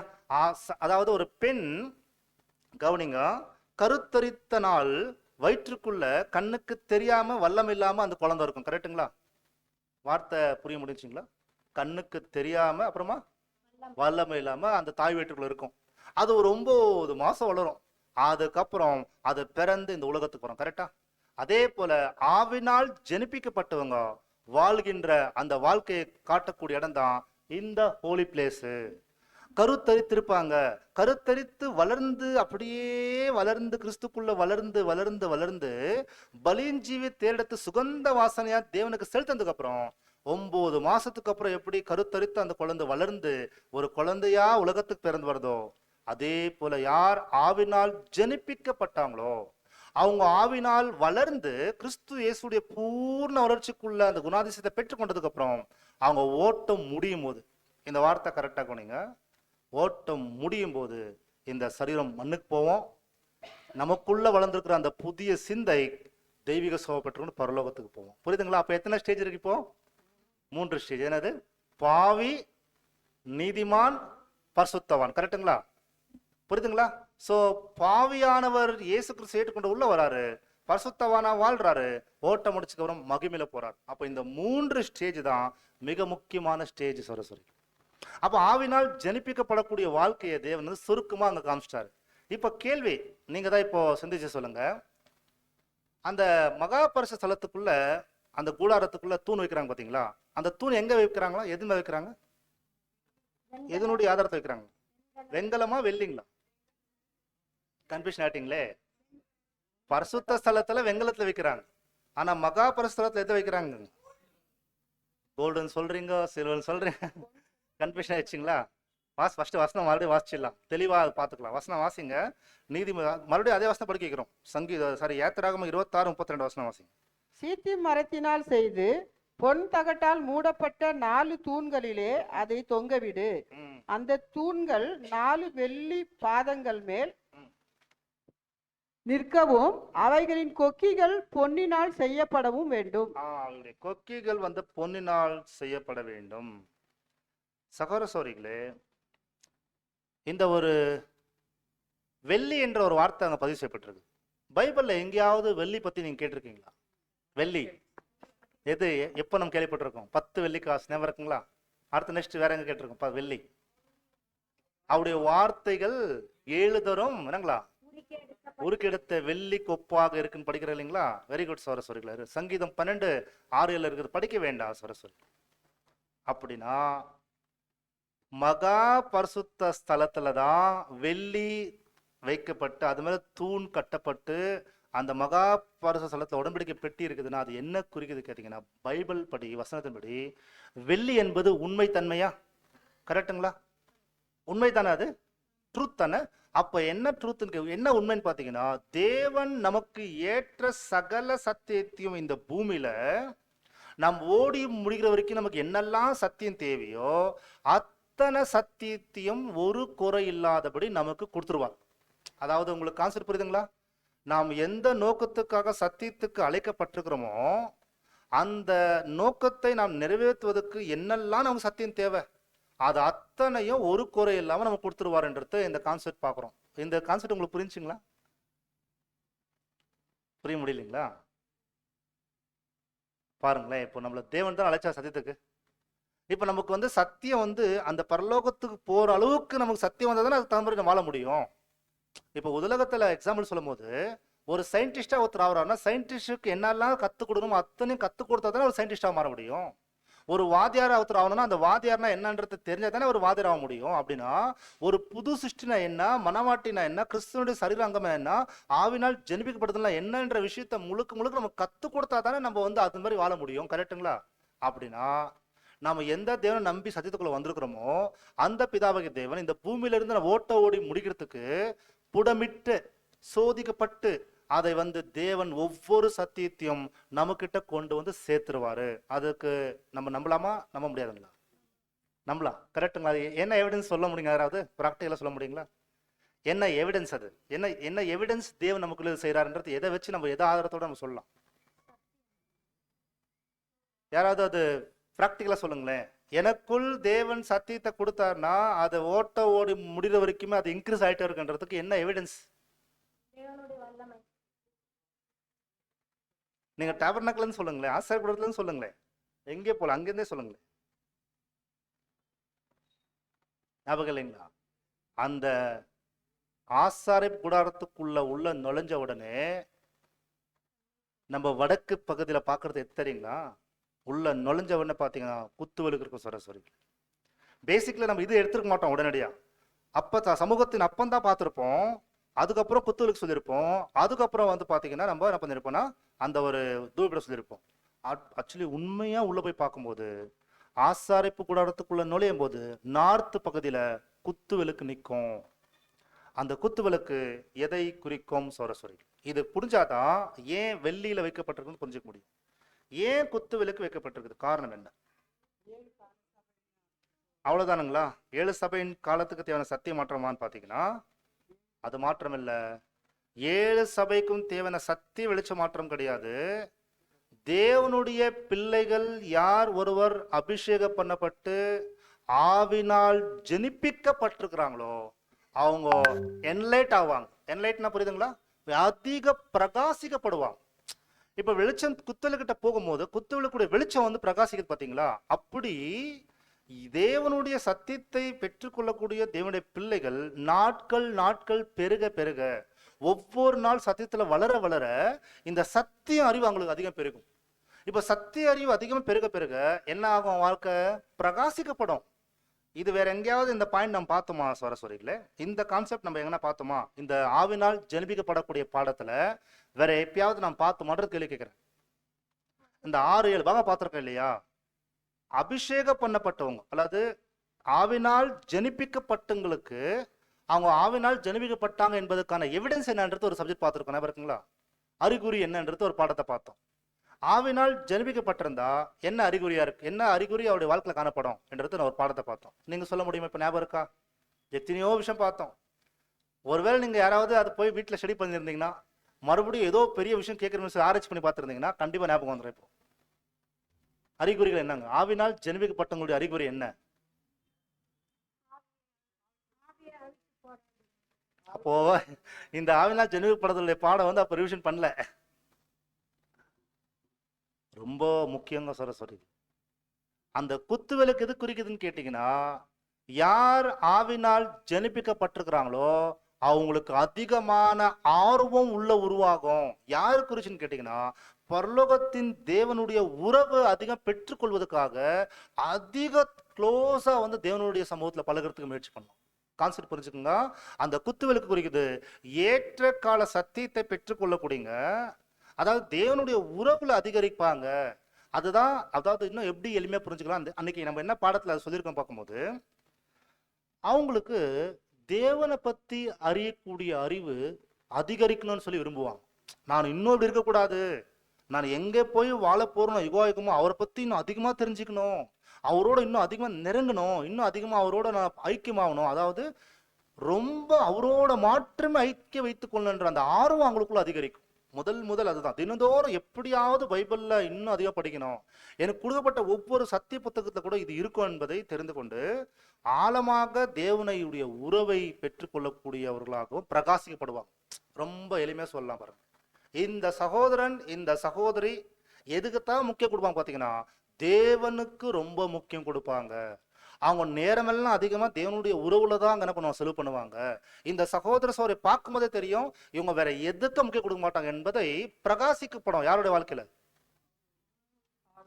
ஆமா, அவங்களுடைய வாழ்க்கையில இது பிரகாசிக்கப்படும். அடுத்த நெக்ஸ்ட், அவர்கள் அந்த வெள்ளி புரியுதுங்களா, அந்த வெள்ளி மேலதான் துணிக்கப்பட்டுச்சு. அதாவது இவங்க எது எடுத்தாலும் சத்தியத்துக்கு நிப்பாங்க. நம்ம ஞாபகம் இருக்குங்களா, ஆவினால் ஜெனிப்பிக்கப்பட்டவங்களுடைய வாழ்க்கை எப்படி இருக்கும் பாத்தீங்கன்னா, ரெண்டாவது எவிடன்ஸ் தேவனுடைய உறவு முதலாவது, ரெண்டாவது சத்தியத்து மேல அதிகமான கவனம் போவாங்க. அவங்களுக்கு எதை எடுத்தாலும் சத்தியத்து மேல அதிகமா ஆராய்ச்சி பண்ணுவாங்க, சத்தியம் தான் பிரதானமா வைப்பாங்க என்பதுக்கான ரெண்டாவது எவிடன்ஸ் பார்த்தோம். அது ரொம்ப தெளிவா சொல்லப்படுகிறது பாத்தீங்கன்னா, இப்படிப்பட்ட ஒரு அருமையான சகோதர சகோதரிகளுடைய வாழ்க்கையில தேவனுடைய சத்தியத்தை அதிகமாக பிரகாசிப்பாங்க சரஸ்வதி. அப்படின்னா ரெண்டு விஷயம் புரிஞ்சுக்கலாங்களா? உதாரணத்துக்கு 2026 வந்திருக்கிறோம். 2010 கிளாஸ் கேட்டோம் வச்சுக்கோங்களேன், 2015 கிளாஸ் கேட்டோம், 2016 கிளாஸ் கேட்டுக்கிறோம், 2020 கிளாஸ் கேட்டுக்கிறோம். ஆனா அன்னைக்கும் இன்னைக்கும் என்னுடைய வாழ்க்கையில ஏகப்பட்ட மாற்றம் வந்திருக்குது. அன்னைக்கு என் கூட இருந்த க்ளோஸா இருந்தவங்க, அன்னைக்கு என்னுடைய உலகம், என்னுடைய நோக்கம், என்னுடைய வாழ்க்கை எல்லாம் வேற மாதிரி இருந்துச்சு. ஆனா இப்போ என்னுடைய உலகம், என்னுடைய வாழ்க்கை, என்னுடைய பொக்கிஷம் தேவன் மாற்றம் தான். அந்த கான்செப்ட் புரியுதுங்களா? இப்போ எல்லாமே பிளான் எல்லாம் நோக்கம்லாம் சேஞ்ச் ஆகுது. அப்போ தேவன் மாத்திரதான் எனக்கு முக்கியம், அவருடைய உறவுல அதிகமா இருப்பேன். அடுத்து என்ன வருது பாத்தீங்கன்னா, தேவனுடைய சத்தியம் தான் எனக்கு முக்கியம். அந்த சத்தியம் தான் என்ன பண்ண, என்ன தினந்தோறும் என்ன வலுத்தெடுக்கும் என்ற அந்த பிரகாசிக்கப்படுதல் அதிகமா. அதை குறிக்கிறது தான் அந்த ஒரு குத்துவிளக்கு. ஏற்ற கால சத்தியம் வரும்போது பிரகாசிக்கப்படுவார்கள். பாருங்க, இன்னைக்கு மிக முக்கியமான வெளிச்சத்தை நம்ம பார்த்துட்டு இருக்கிறோம். ஒரு வசனம் பைபிள்ல வாக்கு கொடுக்கப்பட்டிருக்கார் கர்த்தர் இயேசு. பரிசுத்த ஆவி உங்களுக்குள் வரும்போது சொல்லியிருக்காருங்களா? என்ன பண்ணுவாங்களாம் பரிசுத்த ஆவி வந்தவன்? என்ன நடக்கும் பரிசுத்த ஆவி வந்தவனே? புரியலங்க? பலன் அடைவீங்கன்றது அப்போஸ்தலருக்கு சொல்லப்பட்ட வார்த்தை. ஆனா என்டையர் காஸ்பல் ஏஜ்ல வரக்கூடிய ஒவ்வொரு பரிசுத்தவங்களுக்கும் ஒரு நடக்கும் சொல்லியிருக்காரு. என்னன்னு பாத்தீங்கன்னா, யோவான் 16:13 வசனம் வாசிக்க வேண்டியதில்லை, நமக்கு தெரிய வசனம் அது. என்னன்னா, சத்திய ஆவி உங்களுக்கு வரும்போது சகல சத்தியத்திலும் உங்களை வழிநடத்தும். கரெக்டுங்களா? அப்போ என்ன நடந்திருக்கணும்? இந்த ஆவினால் நான் வந்து ஆவினால் ஜெனிப்பிக்கப்பட்டிருக்கிறேன். எக்ஸாக்ட்லி உண்மை எனக்குள்ள நடந்திருக்குது. நம்ம எல்லாருமே சொல்லிக்கணும். அப்படி நடந்திருக்குது, நான் ஆவினால் ஜெனிப்பிக்கப்பட்டிருக்கேன் என்பதை உறுதி எதுன்னு பார்த்தா, எனக்கு ஒரு விருப்பம் உள்ளுக்குள்ளவே ஆரம்பிச்சு. எத்தனை பேரோட நான் பழகிருக்கேன், என்னெல்லவோ சாப்பிட்டு பார்த்துருக்கேன், எத்தனை கிராமத்துக்கு, எத்தனை ஊருக்கு, எத்தனை இடத்துல போய் பார்த்தா கூட எனக்கு எங்கேயோ ஒரு வெறுமை எனக்குள்ள தெரியுது. எனக்கு ஒன்று மாற்றதான் தேவைப்படுது, தேவனுடைய உறவுல நான் அதிகம் போகணும்னு தோணுதுன்னு சொல்லி யாருக்கு ஆர்வம் அதிகரிக்குதோ அவங்க எல்நைட் ஆயிட்டு இருக்கிறாங்க. ரெண்டாவது, அவங்களுடைய அதிக அறிவு, அதிக நேரம் கிடைச்சாலே பைபிள், நேரம் கிடைச்சாலே நோட்ஸ், நேரம் கிடைச்சாலும் சத்தியவசனம் கேட்கலாம். இந்த மாதிரி யாருக்குள்ள மைண்ட்ல அதிகரிச்சுட்டே இருக்குதோ. ஏன்னா மீது எதுவுமே எனக்கு முக்கியம் கிடையாது. இப்போ ஏன்னா இவ்வளோ பெரிய தேவன் இந்த சத்தியத்தை எனக்கு கொடுத்து என்னை ஒரு புது சுச்சியா மாத்திருக்கிறாரு, ஆவினால் ஜெனிப்பிச்சிருக்காருனா, ஏதாவது இன்னைக்கு எனக்கு தேவையான சத்தியம் எதுன்னு சொல்லி ஆராய்ச்சி பண்ணக்கூடிய எண்ணங்கள் உள்ள உருவாகுதா, அப்போ அந்த ப்ரோசஸ் நமக்குள்ள தேவன் நடத்திட்டு இருக்காருன்னு எவிடன்ஸ். என்னன்னு கேட்டீங்கன்னா, சத்திய ஆவி வரும்போது சகல சத்தியத்திலும், சகல சத்தியம் என்ன அர்த்தம்? வெறும் ஏதோ ஒரு கேரக்டர் பார்த்து மாட்டோம்ல, அதாவது நிழலும் பொருளும் ஊமைகளும் அதுக்கப்புறம் பாத்தீங்கன்னா பாருங்க, அப்ப நான் பார்த்துட்டு இருக்கோம் ஆவினால் ஜெனிப்பிக்கப்படுதல். அதாவது மூன்றாம் உலக போரை பத்தி, தேவனை பத்தி, இயேசு கிறிஸ்து பத்தி, புது சிருஷ்டி பத்தி, அதாவது நமக்கு என்னெல்லாம் சத்தியம் தேவையோ அது அத்தனையும் நமக்குள் தேவன் வேலை செய்ய ஆரம்பிச்சிருக்கிறாரு. தினந்தோறும் அது பிரகாசிக்கப்படக்கூடியங்களா நாம் பார்த்துட்டு இருக்கலாம் சரஸ்வரியில். இது நடந்துட்டு இருக்கோம். அதாவது அந்த மகா பரிசுலத்துல அடுத்த ஒரு விஷயம் சொல்றாங்க பாருங்க, என்ன சொல்றாங்க, அந்த ஒரு பரிசுத்த ஸ்தலத்துல யார் வாழக்கூடிய இடம் சொல்லிட்டோம், அபிஷேகம் பண்ணப்பட்டுங்க சொல்லிட்டோம். அபிஷேகம் பண்ணப்பட்டுங்க வாழக்கூடிய இடம் தான். அதாவது மறுபடியும் யார் ஒருவர் ஆவினாலும் ஜலத்தினாலும் ஆவினாலும் பிறந்திருக்கிறாங்களோ அவர்கள் வாழக்கூடிய இடம் தான் இந்த ஹோலி பிளேஸ் பார்க்கும். இப்ப இந்த ஹோலி பிளேஸ்ல இன்னொரு விஷயம் இருக்கு. அந்த ஹோலி பிளேஸ் இருக்கு இல்லையா, பரிசுத்த ஸ்தலம் இருக்கு இல்லையா, அந்த பரிசுத்த ஸ்தலம் என்பது யாருக்கு மாற்றமே, யார் ஒரு அபிஷேகம் பண்ணப்பட்ட ஆசாரியனா வந்திருக்கிறாங்களோ அவங்க தான் அதுக்குள்ள இருக்க முடியும். அவங்க என்ன பண்ணோம், அந்த ஒரு குத்துவிளக்குல போய் என்ன பண்ணோம், அவங்க தான் விளக்கு ஏற்றணும். அடுத்து நெக்ஸ்ட் பாத்தீங்கன்னா அந்த சமூகத்தின் அப்பத்தை சாப்பிடணும், தூபப்பீடத்துல போய் தூபம் கலத்தணும். கரெக்டுங்களா, தூபத்தை வந்து ஏறெடுக்கணும். ஓகே, இந்த விஷயம் எதை குறிக்கிறது கேட்டீங்கன்னா, இந்த வாய்ப்பு எப்போ வரைக்கும் கேட்டீங்கன்னா, இப்போ இன்னொரு ஆங்கிள் பார்க்கலாம் பாருங்க.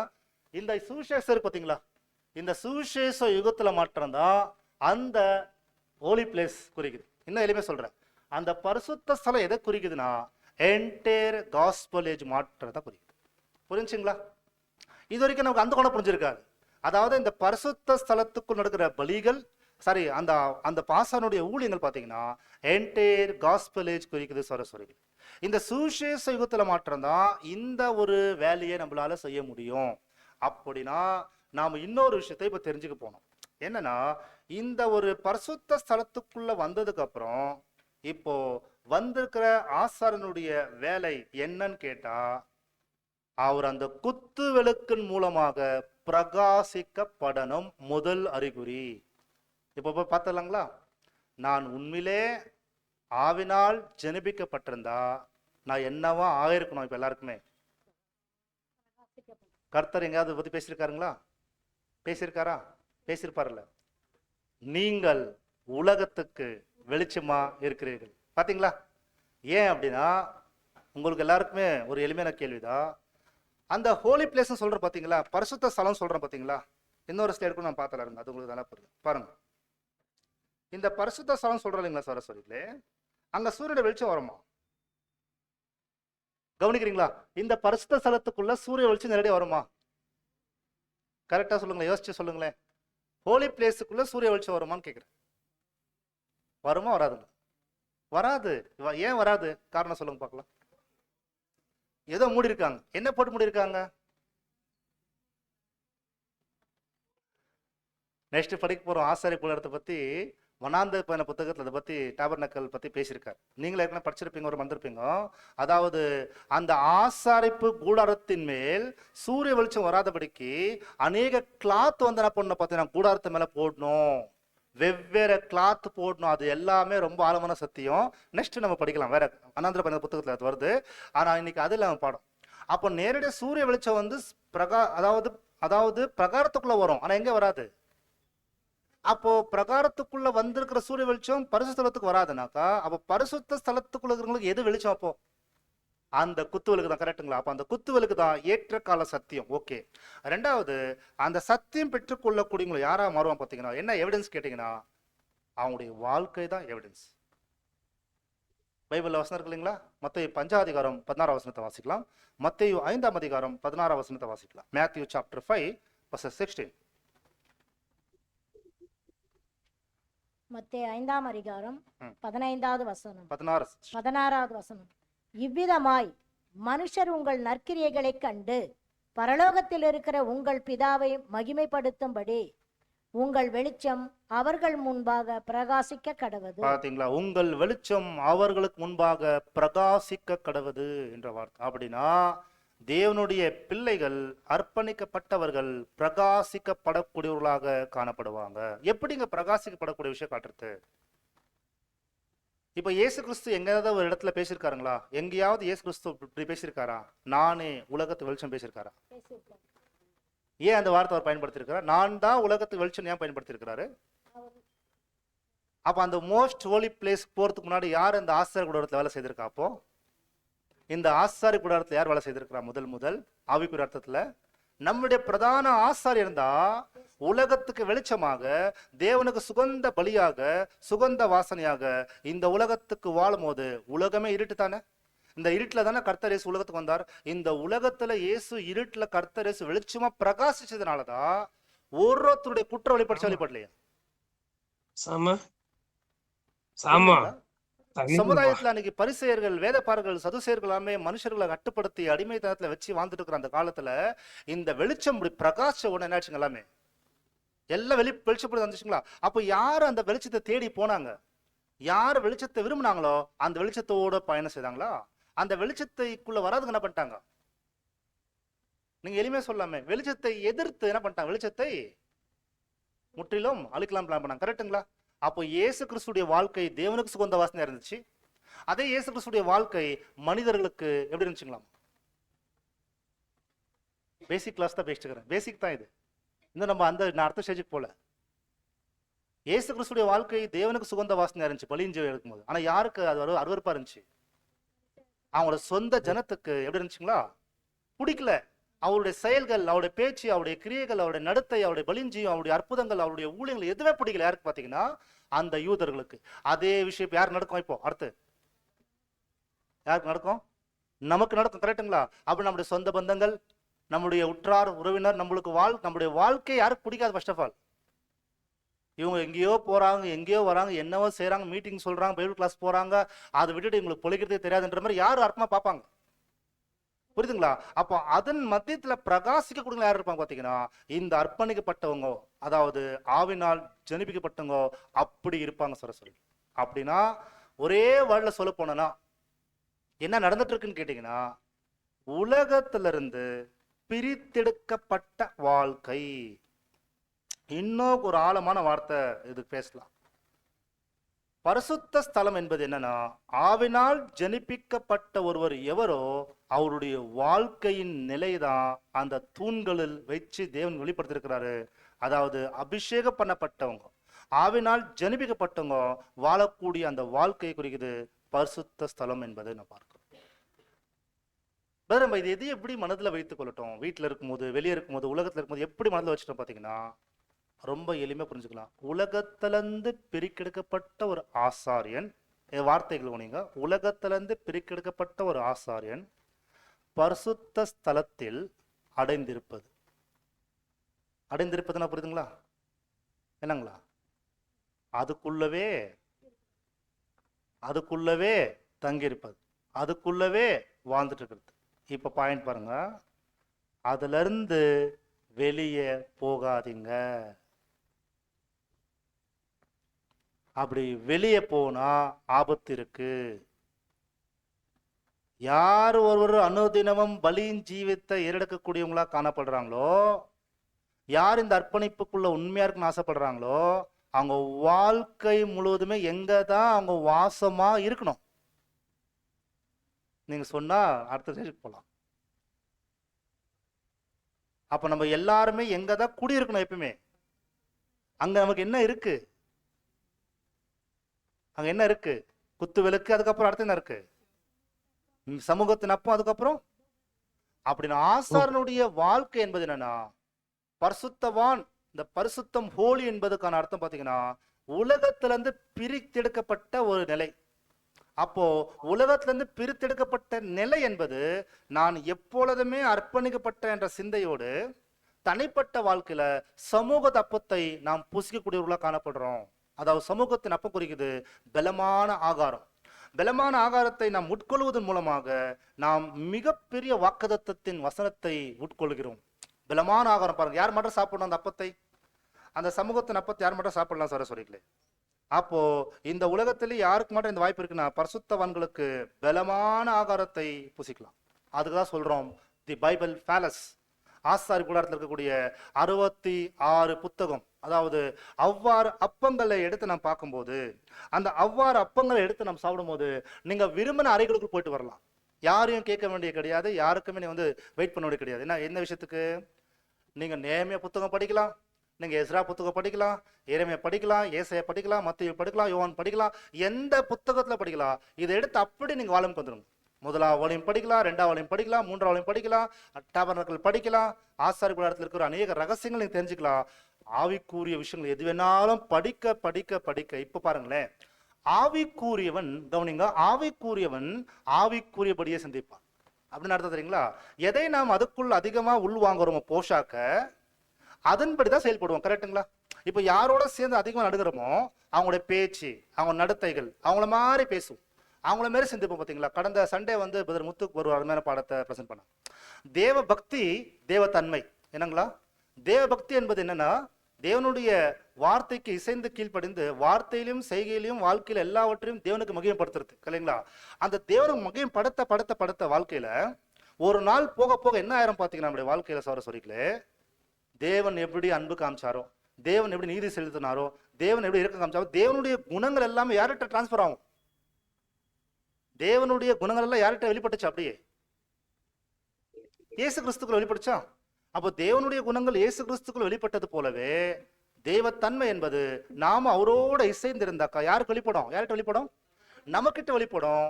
அப்படின்னா இந்த ஒரு வாழ்க்கை இருக்கு இல்லையா, கவனிங்க, இந்த பிரித்தெடுக்கப்பட்ட வாழ்க்கை இருக்குல்ல, சொல்லிக்கல தனிமை, அதாவது உலகத்துக்கு எனக்கு சம்பந்தம் கிடையாது, நான் உலகத்தார் இல்லை என்பதை நாம் எப்படி வெளிப்படுத்தலாம் பாத்தீங்கன்னா, எங்க வாழ்க்கை வேற உங்க வாழ்க்கை வேற, எங்களுடைய பயணம் வேற உங்களுடைய பயணம் வேற. எங்களுடைய திசை வந்து மேல் நோக்கி போயிட்டு இருக்குது, உங்க திசை வந்து பாத்தீங்கன்னா பிரமிட்ல ஞாபகம் இருக்கா? பிரமிட் கிளாஸ் ஞாபகம் இருக்கா? எங்க ஆரம்பிக்கிறது? உயர்ந்த இடத்துல ஆரம்பிச்சு எங்க போகுது? கீழ் நோக்கி போயிட்டு இருக்குது. அப்படின்னா எங்களுடைய வாழ்க்கை மேல் நோக்கி போயிட்டு இருக்குது, உங்க வாழ்க்கை போயிட்டு இருக்குது. அப்போ உலகத்தாரை நாம் திருப்தி படுத்த முடியாது. இது கான்செப்ட் புரிஞ்சுங்களா? உலகத்தாரை நம்ம போய் நான் இப்படிதான் என்னுடைய வாழ்க்கை இப்படின்னு சொல்லி எல்லாருக்கும் புரிய வச்சு இருக்கிறதுக்கு டைம் கிடையாது. அவங்க தவறாதான் புரிஞ்சுக்குவாங்க, நம்மளோட சேர்ந்து வாழ மாட்டாங்க. நம்மள எந்த ஃபங்க்ஷன் பண்ணாலும், எந்த ஃபங்க்ஷன் கூப்பிட்டா முதல்ல அங்க போக மாட்டோம். ஏன் தெரியுங்களா? எனக்கு அது முக்கியம் கிடையாது. ஏன்னாக்கா உங்களுடைய ஜீவன் வந்து காப்பப்படுவதற்காக எங்களுடைய ஆண்டவர் இயேசு கிறிஸ்து உயிர் கொடுத்துறாரு. ஃபர்ஸ்ட் உங்களுடைய சாபமும் உங்களுடைய கஷ்டங்களும் உங்களுடைய வேதனைகளும் உங்களுடைய கண்ணீர் நிறுத்துவதற்காக எங்களுடைய தேவன் ஒரு பிளான் பண்ணிட்டாரு. அந்த பிளான் நிறைவேற்றுறதுக்கு எங்களை கூப்பிட்டுருக்காரு. இப்போ நீங்க எங்களை தவறா புரிஞ்சுக்குங்க, பேசாத போங்க, நீங்க எப்படின்னா எங்களை பண்ணிக்கங்க பரவாயில்ல, ஆனா உங்களுக்காக தான் சேர்த்து நாங்க என்ன பண்றோம்? இப்போ உங்களுக்காக சேர்த்து நாங்க இந்த வாழ்க்கையை வாழ்ந்துட்டு இருக்கோம் என்பதை நம்ம எப்படி காட்டுறோம்? அவங்கள்ட்ட சொல்லாமே காட்டுறோம். எப்படிங்க? நம்முடைய வாழ்க்கையில வந்து காமிச்சுக்கிறோம். அதனாலதான் எப்படி சொல்லலாம் பார்க்கும்போது, இது பிரித்தெடுக்கப்பட்ட ஒரு நிலை. அந்தக்குள்ள அந்த அந்த ஆசாரிப்பு கூடாரத்துல நடக்கிற அந்த விஷயங்கள் எல்லாருக்குமே தெரியாது. அந்த ஆசாரியன் அந்த சமூக தப்பத்தை சாப்பிடுவாரு. அது சாப்பிட சாப்பிட சாப்பிட இப்ப அவர் அடுத்து என்ன பண்ணா தெரியுங்களா? ஒரு சுகந்த வாசனை அந்த பலிப்பீடத்துல, அதாவது அந்த தூபப்பீடத்துல போய் நின்றுட்டு ஒரு சுகந்த வாசனை தரக்கூடிய பலியை எடுப்பாரு. அதாவது நம்ம ஒவ்வொருத்தருடைய வாழ்க்கை தேவனுக்கு முன்பாக, ச்சே இவங்களுக்கு சத்தியம் கொடுத்த என் பிள்ளைகளுக்கு, இவங்க உலகத்துல அநேக தவறு செய்தாங்க தான், அநேக பாவத்துல வாழ்ந்தாங்க தான், உலகத்துல எல்லாரும் மேலதான் இவங்களும் இருந்தாங்க. ஆனா சத்திய வெளிச்சம் கொடுக்க கொடுக்க கொடுக்க அந்த ஆவினால் ஜெனிப்பிக்கப்பட்ட உண்மை தெரியும் போது, ஓ நான் சத்தியத்துக்கு வரும்போது இது விஷயம் எனக்கு புரியல, இந்த மாதிரி ஆவினால் ஜெனிப்பிக்கப்பட்டது எனக்குள்ள அது விஷயம் தெரியாத இருந்துச்சு, ஆனா சத்தியத்துக்குள்ள வந்ததுக்கு அப்புறம் தான் போக போக தெரியுது, நான் என்னுடைய வாழ்க்கை தேவனுக்கு மாற்ற பிடிச்சா போதும். தேவன் பார்த்து இதோ என் நேசகுமாரன் சொன்னார் இல்லையா? யார பார்த்து சொன்னாருங்களா? அதே போல என் நேசகுமாரர்கள் உலகத்துல வாழ்றாங்க என்பதை அந்த சத்தம் மாற்றம் எனக்கு இருந்தா போதும். ஒரு நாள் உலகத்துக்கு முன்பாக நான் தேவனுடைய பிள்ளையா வாழ்ந்த என்பதை தேவன் நிரூபிச்சு காட்டுவாரு. இப்ப நான் என் வார்த்தை, என் செயல்கள், என்னுடைய ஒவ்வொரு முடிவுகள்லையும் நான் சுகந்த வாசனை தருகிறேன்னு சொல்லும் போது ரெண்டு விஷயத்துல வந்து அவங்க இது பண்ணுவாங்களாம். சொல்லி அர்ப்பணிக்கப்பட்டவங்க, அபிஷேகம் பண்ணப்பட்டவங்க, ஆவினால் ஜெனிப்பிக்கப்பட்டவங்க, அதாவது குறுகிய காலத்துல இருக்கிறோம். உங்களுக்கு ஒரு விஷயம் கேட்டீங்க ரொம்ப ஆச்சரியப்படுவீங்க. சொல்லி நம்ம நிறைவு காலத்துக்குள்ள வந்துட்டோம். என்ன எத்தனை எவ்வளவு சீக்கிரம் முடிப்போ தெரியாது, எல்லாத்துக்குமே ஒரு முடிவு வந்துடுச்சு. இந்த காலத்துல அந்த சுகந்த வாசனை பலிப்பீடத்துல, அதாவது அந்த ஒரு தூபப்பீடத்துல கொண்டு வந்து நிக்க வச்ச அந்த ஒரு தூபத்தை ஏறெடுப்பது எது குறிக்க பாத்தீங்கன்னா, நாம் மற்றவங்களுக்கு நம்ம வாழ்க்கை துர்வாசனையா தெரியலாம், ஆனா தேவனை நம்பி தேவனை போல சிந்திக்கக்கூடிய ஒரு புது சிருஷ்டிகளுக்கு, தேவனுடைய பிள்ளைகளுக்கு இது மிகப்பெரிய சுகந்த வாசனையா காணப்படும். ஆனா பட் யாருக்கு சுகந்த வாசனையா தெரிதோ இல்லையா தெரியல, ஆனா தேவனுக்கு மாற்றம் நம்முடைய வாழ்க்கை சுகந்த வாசனை இருக்கும். ஒரு சின்ன மெத்தட் இருக்கு, அந்த கான்செப்ட் புரிஞ்சுக்கணும். நம்மளை எல்லாரும் பார்த்து புகழ்ந்துட்டு இருந்தாங்கன்னா, பாராட்டினாங்கன்னா நமக்கு ஒரு கேள்விக்குறி. ரொம்ப ரொம்ப சீரியஸாக யோசிக்கணும். இப்போ உலகம் எதுக்கு ரொம்ப ஆசைப்படுவாங்க பார்த்தீங்கன்னா, என்னை எல்லாரும் பாராட்டலையே, என்னை வந்து மதிக்கலையே, என்னை வந்து ஜனங்க வந்து என்னை வந்து அதாவது என்னை ஒரு நல்ல பேர் தரலையே, ஒரு நல்ல ரிவார்ட் தரலாம் உலகம் யோசிப்பாங்க. ஆனால் அப்படி ஏதாவது நமக்கிட்ட வந்துச்சுனாக்கா ஒரு பெரிய கேள்விக்குறி. ஏன் சொல்லுங்க பார்க்கலாம்? அப்படி எல்லாரும் பாராட்டிட்டாங்கன்னா என்னுடைய பலியின் ஜீவியம் தேவனுக்கு சுகந்த வாசனையா இல்லை. அப்படியே திருப்புங்க மறுபடியும். எல்லாராலும் சத்தியத்துக்காக நிற்கும் போது சத்தியம் சத்தியம் சொல்லி எல்லாத்துக்காக நம்முடைய நேரம், நம்முடைய செல்வாக்கு, நம்முடைய திறமை, நம்முடைய பொருளாதாரம் எல்லாத்தையும் அர்ப்பணிக்கும் போது வாழ தெரியாதவங்க, புத்தி இல்லாதவங்க, பைத்தியக்காரங்க, தவறு செய்யறாங்கன்னு சொல்லி பல விதமா தவறா புரிஞ்சுக்கினா கூட தேவன் பார்வையில் அது சுகந்த வாசனை ஆயிடுச்சுன்னு வச்சுக்கோங்களேன். அதாவது அதுதான் நமக்கு தேவையான மிக முக்கியம். வசனம் பைபிள் இருக்கா? வசனம் வாசிக்கலாம். லூக்கா எழுதின சுவிசேஷம் 6ஆம் அதிகாரம் 26 வசனம் வாசிக்கலாம். லூக்கா 6ஆம் அதிகாரம் 25, 26 வசனம் வாசிக்கலாம். லூக்கா 6ஆம் அதிகாரம் 25வது வசனம். வாசிங்க. திருப்தி உள்ளவர்களாய் இருக்கிற உங்களுக்கு ஐயோ, பசியாய் இருப்பீர்கள், இப்பொழுது நகைக்கிற உங்களுக்கு ஐயோ, இனி துக்கப்பட்டு அழுவீர்கள். எல்லா மனுஷரும் உங்களை குறித்து புகழ்ச்சியாய் பேசும்போது உங்களுக்கு ஐயோ. ரொம்ப சீரியஸா யோசிக்கணும் சொல்றது. நம்மள எல்லாரும் பாராட்டினாதான் நம்ம வந்து ரொம்ப ஆச்சரியப்படணும். நம்மள தவறா புரிஞ்சா நம்ம என்ன செய்யக்கூடாது? தேங்க்ஸ் சொல்லணும். நன்மை செய்து தவறா புரிஞ்சா நன்றி சொல்லணும். ஏன்னா பாத்தீங்கன்னா அதுதான் எவிடன்ஸ். அதுக்கு யார் எக்ஸாம்பிள் பாத்தீங்கன்னா அப்போஸ்தலர் பவுல் சொல்றாரு, நாங்கள் ஜீவனுக்குள்ள கடந்து போகக்கூடியவங்களுக்கு சுகந்த வாசனையா இருக்கிறோம் என்ற வார்த்தை அவர் பேசுறார். 2 கொரிந்தியர் 2ஆம் அதிகாரம் 14, 15, 16 வசனம் வாசிக்கலாம். 2 கொரிந்தியன் 2nd chapter 14, 15, 16 வசனம் வாசிக்கலாம். 2 கொரிந்தியர் 2ஆம் அதிகாரம் 14 வசனம், 15 வசனம், 16 வசனத்தை வாசிங்க. கிறிஸ்துவுக்குள் எப்பொழுதும் எங்களை வெற்றி சிறக்க பண்ணி எல்லா இடங்களிலேயும் எங்களை கொண்டு அவரை அறிகிற அறிவின் வாசனையை வெளிப்படுத்துகிற தேவனுக்கு ஸ்தோத்திரம். ரட்சிக்கப்பட்டவர்களுக்குள்ளேயும் கெட்டு போகிறவர்களுக்குள்ளேயும் நாங்கள் தேவனுக்கும் கிறிஸ்துவின் நற்கந்தகமாய் இருக்கிறோம். கெட்டு போகிறவர்களுக்குள்ளே மரணத்திற்கு ஏதுவான மரண வாசனையாகவும், ரட்சிக்கப்படுகிறவர்களுக்குள்ளே ஜீவனுக்கு ஏதுவான ஜீவ வாசனையாகவும் இருக்கின்றோம். இவைகளை நடப்பிக்கிறதற்கு எவன் தகுதியானவன்? பாத்தீங்களா? அப்போ பரிசுத்தவான்களுடைய வாழ்க்கை இப்படி இருக்கு. தேவனுக்கு முன்பாக சுகந்த வாசனையா இருக்கும். ஆனா உலகத்துல இருக்கிற கெட்டு போறவங்களுக்கு அது எப்படி இருக்கும் பாத்தீங்கன்னா மரணம் தரக்கூடிய வாசனை தான் அங்க இருக்குன்னு சொல்றான். சரிங்க. இப்ப இயேசு கிறிஸ்துடைய வாழ்க்கை எப்படி இருந்துச்சு தெரியுங்களா? இந்த பலிப்பீடத்து மேல் தேவனுடைய சமூகத்துல பலிப்பீடத்துல வந்து தூப காலத்தை செல்லும்போது அவருடைய பலியின் ஜீவம் எப்படி இருந்துச்சு கேட்டீங்கன்னா, எபேசியர் 5ஆம் அதிகாரத்துல ஒரு வசனம் இருக்கு. எபேசியர் 5:2 வசனம் வாசிக்கலாம். அவருடைய சுகந்த வாசனையாக இருந்துச்சாம் பாருங்க. வசனம் வாசிக்கலாம் பாருங்க. கிறிஸ்து நமக்காக தம்மை தேவனுக்கு சுகந்த வாசனையான காணிக்கையாகவும் பலியாகவும் ஒப்பு கொடுத்து தம்மில் அன்பு கூர்ந்தது போல நீங்களும் அன்பிலே நடந்து கொள்ளுங்கள். தேவனுக்கு சுகந்த வாசனையாக பலியாக ஒப்பு கொடுத்தாராம். கரெக்டுங்களா? அப்ப இயேசு கிறிஸ்துடைய ஜீவியம் சௌரஸ்வரிகளே மிகுந்த சுகந்த வாசனை இருந்துச்சாம். அதே போல ஒரு பரிசுத்தவான்கள் கிறிஸ்துக்குள்ள வாழ்ந்து அவர் மரிக்கும் போது எப்படி இருக்குமா அவருடைய வாழ்க்கை? வாசிங்க. சங்கீதம் 116, 115 வசனம் வாசிங்க. கர்த்தருடைய பரிசுத்தவான்களின் மரணம் அவர் பார்வைக்கு அருமையானது. ரொம்ப அருமையானது. இப்போ இந்த கான்செப்ட்ல ஒரு கன்க்ளூஷன் வரலாம். இந்த இடத்துல சரியான விதத்துல நம்ம வந்து பார்க்க போறத, ஒருவன் பரிசுத்தவான்கள் ஆகும் போது, ஒரு பாவியாகிய ஒருவர் நீதிமனாகும் போது, நீதிமனானதுக்கு அப்புறம் பரிசுத்தவனாகும் போது, அவர் பலியின் ஜீவித்தை தினந்தோறும் எடுத்து கொண்டிருக்கும் போது, அவர் அப்படியே உண்மையாவே வாழ்ந்தாருன்னா அவர் மரிக்கும் போது யாருடைய மரணம் தேவனுக்கு பிரஷஸா இருக்கும்? ஃபார் எக்ஸாம்பிள் இயேசு கிறிஸ்து மரிக்கும் போது தேவனுக்கு எப்படி இருந்திருக்கும்? சே, என் மகன் இறந்துட்டாருன்னு ஃபீல் பட்டிருப்பாரா? இல்ல என் மகனுடைய பலி எனக்கு சுகந்த வாசனை எதிர்பார்ப்பாரு. இந்த உலகத்திலேயே இயேசு கிறிஸ்துடைய மரணத்தை தென் பிரஷஸா பார்த்திருப்பாரு. சொல்லுங்க பார்க்கலாம். அதுதானே தேவட பிளானு.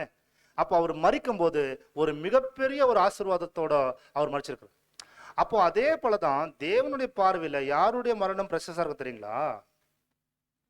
கிருஷ்ண கவுனிங்க, அவருடைய பரிசுத்தவான்களுடைய மரணம் தேவனுடைய இருக்குமா? இப்போ பார்க்கலாம். இது எல்லாருக்குமே பொருந்தாது இந்த வார்த்தை. யாருக்கு மட்டும் இந்த வார்த்தை பொருந்த வாய்ப்பு இருக்கு? கரெக்ட் தான், எல்லாருக்கும் பொருந்தாதுன்னு சொல்லிட்டேன். எல்லாருக்கும் பொருந்தாதுனாக்க அது ஒரு அர்த்தம் இருக்கும். அனுதினமும் தன்னுடைய ஜீவிய நாட்கள்ல அவர் மறிக்கலனா கான்செப்ட் புரியுதுங்களா? அனுதினமும் சுயத்துக்காக அவர் மறிக்கலனா, அனுதினமும் தன்னுடைய விருப்பத்துக்காக அவர் மறிக்காது இருந்தாருன்னா, எதையோ ஞானஸ்தானம் எடுத்து உலகத்திலே வாழ்ந்துட்டு இருக்கலாம், சத்தியத்திலே வாழலாம், எல்லாமே பண்ணிக்கலாம்னு சொல்லி வந்துட்டு சத்தியத்துக்குள்ள இருந்துட்டு இருந்தாங்கன்னா அவங்க கூட மறிப்பாங்க. அந்த மாதிரி தேவனுக்கு என்ன ஆகாது? அது எவ்வளவு பேர் அப்படித்தான் வாழ்ந்து மறிப்பாங்க கிறிஸ்துக்குள்ள. அதாவது எவ்வளவு பேர் கிறிஸ்டியனா வருவாங்க, நம்முடைய சவர்களா கூட இருப்பாங்க. ஆனா அப்படி ஒருத்தர் மறிச்சானா தேவனுக்கு சொந்த வாசனை இருக்காது. எப்படி மறிக்கணும் பார்க்கும்போது ரொம்ப அருமையான ஒரு வசனம் இருக்குது. ஆண்டவரே தேவனை, நாங்கள் கிறிஸ்துக்குள்ள அனுதினமும் கொல்லப்படுகிறோம். யாரா சொல்லியிருக்காங்க பைபிள்? அப்படி சொல்லியிருக்காருங்களா? வசனம் படிக்க வேண்டியதில்லை. ரொம்ப 8ஆம் அதிகாரத்துல வருது, அனுதினமும் யார் கொல்லப்படுகிறோமோ தன் சுயத்துக்காக. என் விருப்பம் இல்லை, உங்க விருப்பம் யார் வாழ்றாங்களோ அவர்கள் மாத்திரமே அந்த மரணம் பிரஷஸா இருக்கும். நான் பார்க்கலாம் அவங்க ஓட்டம் முடிச்ச உடனே இப்ப பார்க்கலாம், அந்த வெள்ளி மேல் வைக்கப்பட்ட அந்த தூண் குறிக்குது, இது உண்மைக்காக வாழ்ந்து முடிச்சு. உண்மைங்க சொல்ல இப்ப நம்ம இந்த குளோபல்ல யோசிச்சு பாருங்களேன், இந்த பூமியில உண்மையில யாருமே இல்லை. பூமியில அத்தனை கோடி மனிதரும் பொய்ய சார்ந்து பொய் என்ன கூட தூண் நிக்கிறாங்க. கரெக்டுங்களா? மதம், அரசியல், பொருளாதாரம், சமுதாயத்துல நின்றுட்டு இருக்கிறாங்க.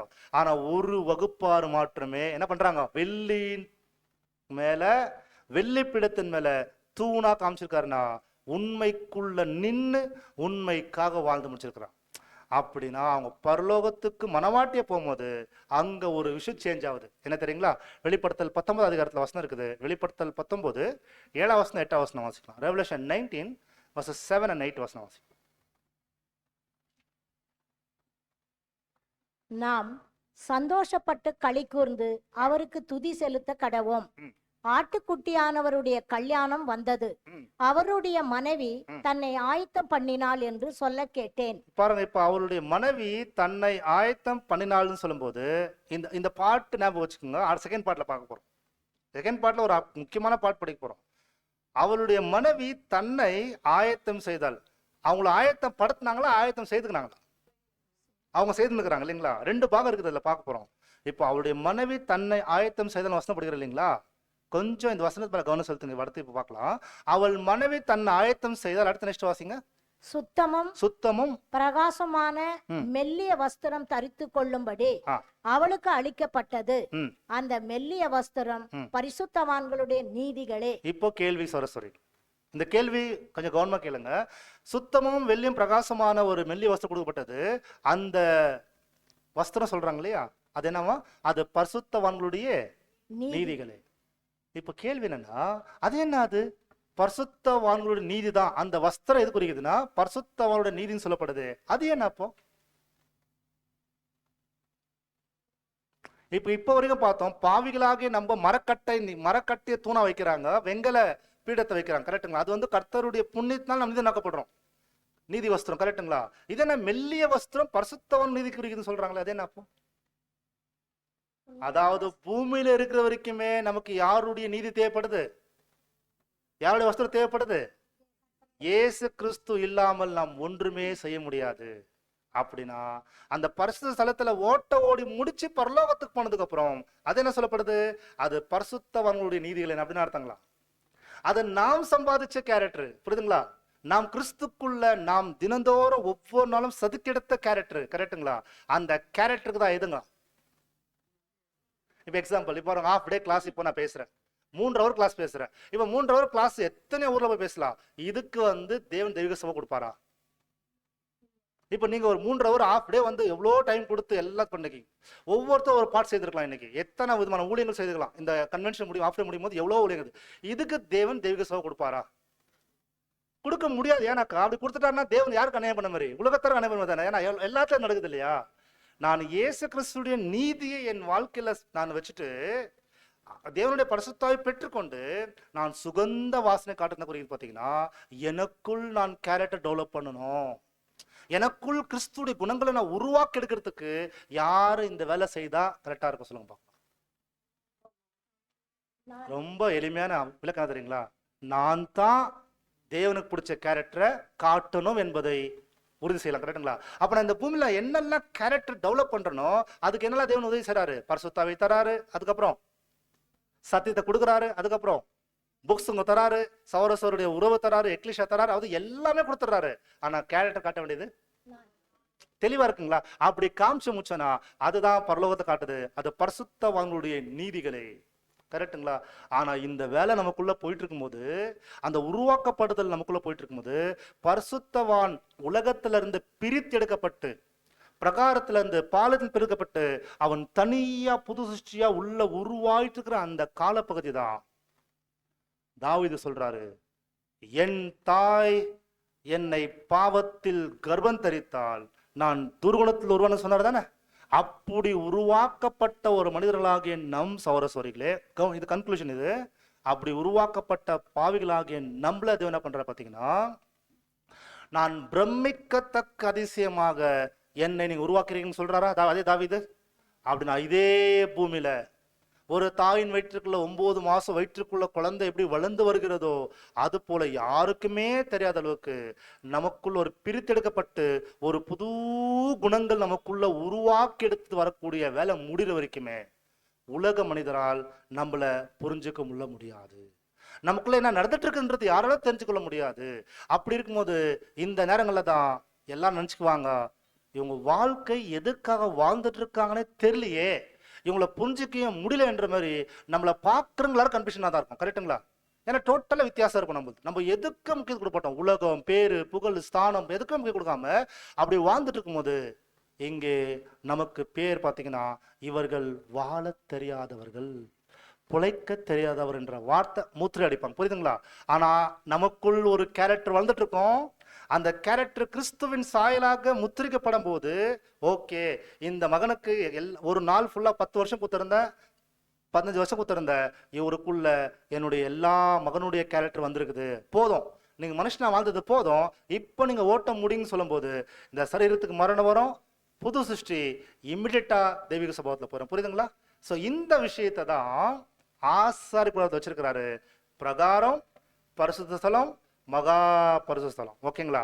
இப்ப நம்ம என்ன பார்த்தோமோ அந்த விஷயத்தை பரலோகத்தின் தேவன் என்ன பண்ணாரு பாத்தீங்கன்னா, அவரு ஆவின் சரீரத்துல இருக்கிறாரு, நம்ம மாம்சத்துல இருக்கிறோம். நம்மளால அவரை பத்தி புரிஞ்சுக்க முடியாது.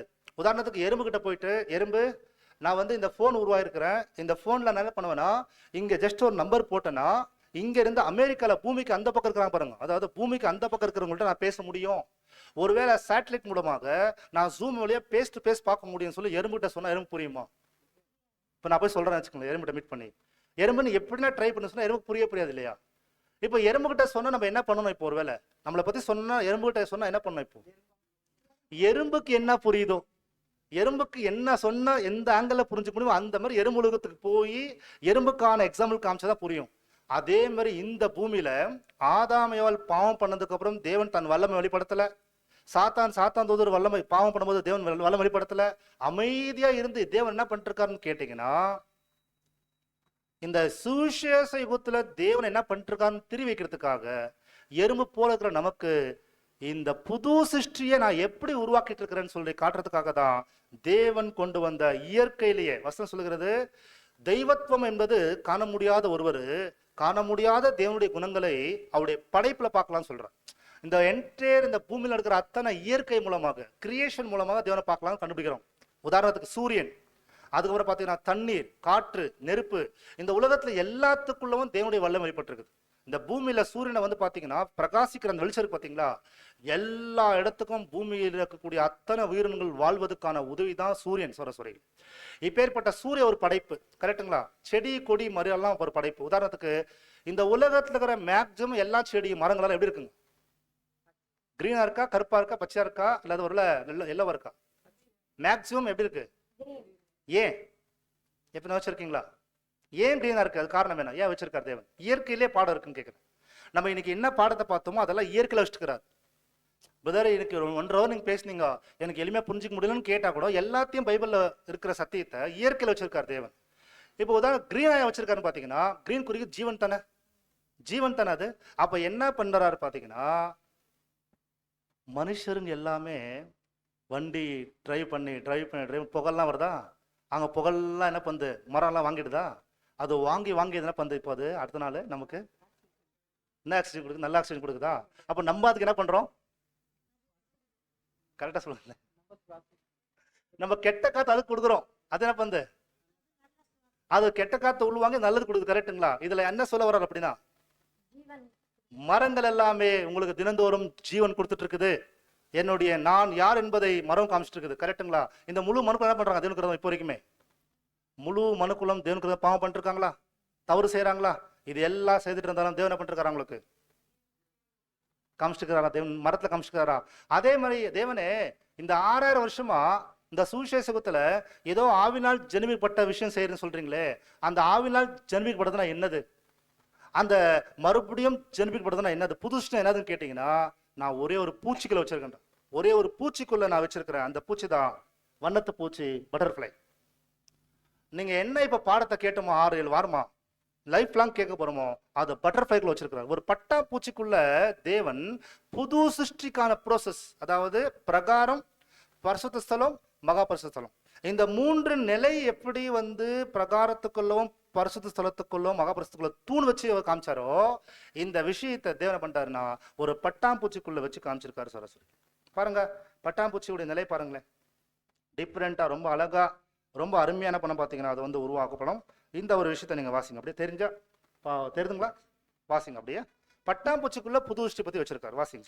நீங்கள் இந்த பிரபஞ்சத்திற்கு ஒத்த வேஷம் தெரியாமல் தேவனுடைய நன்மையும் பிரியமும் பரிபூரண சித்தம் இன்னதென்று பகுத்தறியத்தக்க உங்கள் மனம் புதிதாகதினாலே மறுரூபமாகுங்கள். இந்த வார்த்தை படிச்சாங்க பாத்தீங்களா? மறுரூபமாகுங்கள் வார்த்தை படிச்சாங்க பாத்தீங்களா? தமிழ்ல ரோமர் புத்தகத்துல அந்த மறுரூபமாகுங்கள் என்ற வார்த்தை இருக்கு இல்லைங்களா? அதனுடைய கிரேக்க வார்த்தை பாத்தீங்கன்னா மெட்டாமார்பஸ்.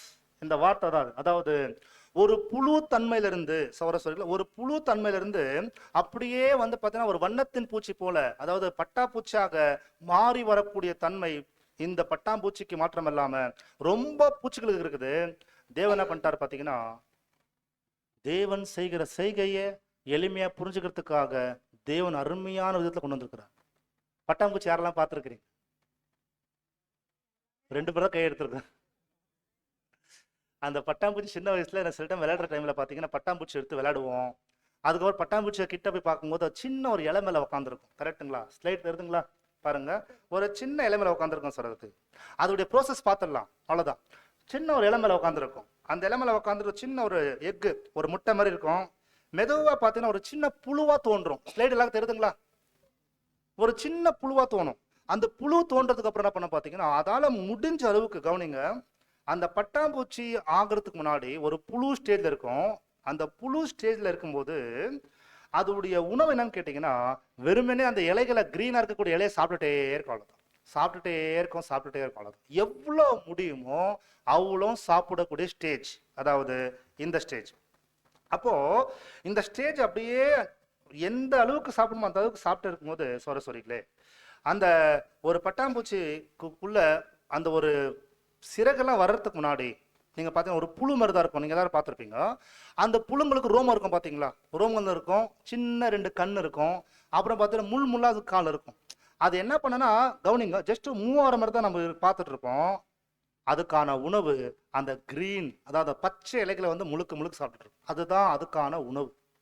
சகோதரிகளே, இதுதான் இந்த பூமியில நாம் இயேசு கிறிஸ்துவை ஏற்றுக்கொண்டு சத்தியத்துக்குள்ள வரும்போது தேவனுடைய வார்த்தையை உட்கொள்ளக்கூடிய காலப்பகுதி. பேசிக் கிளாஸ் கேட்குறோம் பார்த்தீங்களா? பாவியா இருந்து நீதிமானாக்கப்படுறோம் பார்த்தீங்களா? அந்த நீதிமான் நிலைக்குள்ள வரும்போது தண்ணி தொட்டி இருக்குதுங்களா? அங்க அந்த தண்ணீர் தொட்டிக்குள்ள நம்ம எப்படி நம்மளை சுத்தம் பண்ணிக்கிறோமோ அதே போல பட்டாம்பூச்சியை காட்டுறாரு. அது ஒரு முட்டையா இருந்து அந்த ஸ்டேஜ் புழுவானதுக்கு அப்புறம் அந்த புழு பச்சையான இலைகளை நல்லா சாப்பிட்டுட்டே இருக்கும். சாப்பிட சாப்பிட சாப்பிட சகோதரிகளே, அது என்ன பண்ண பாத்தீங்கன்னா, அப்படியே பட்டாம்பூச்சி நிலைக்குள்ள இன்னும் வரல, புழுவாதான் இருக்கு.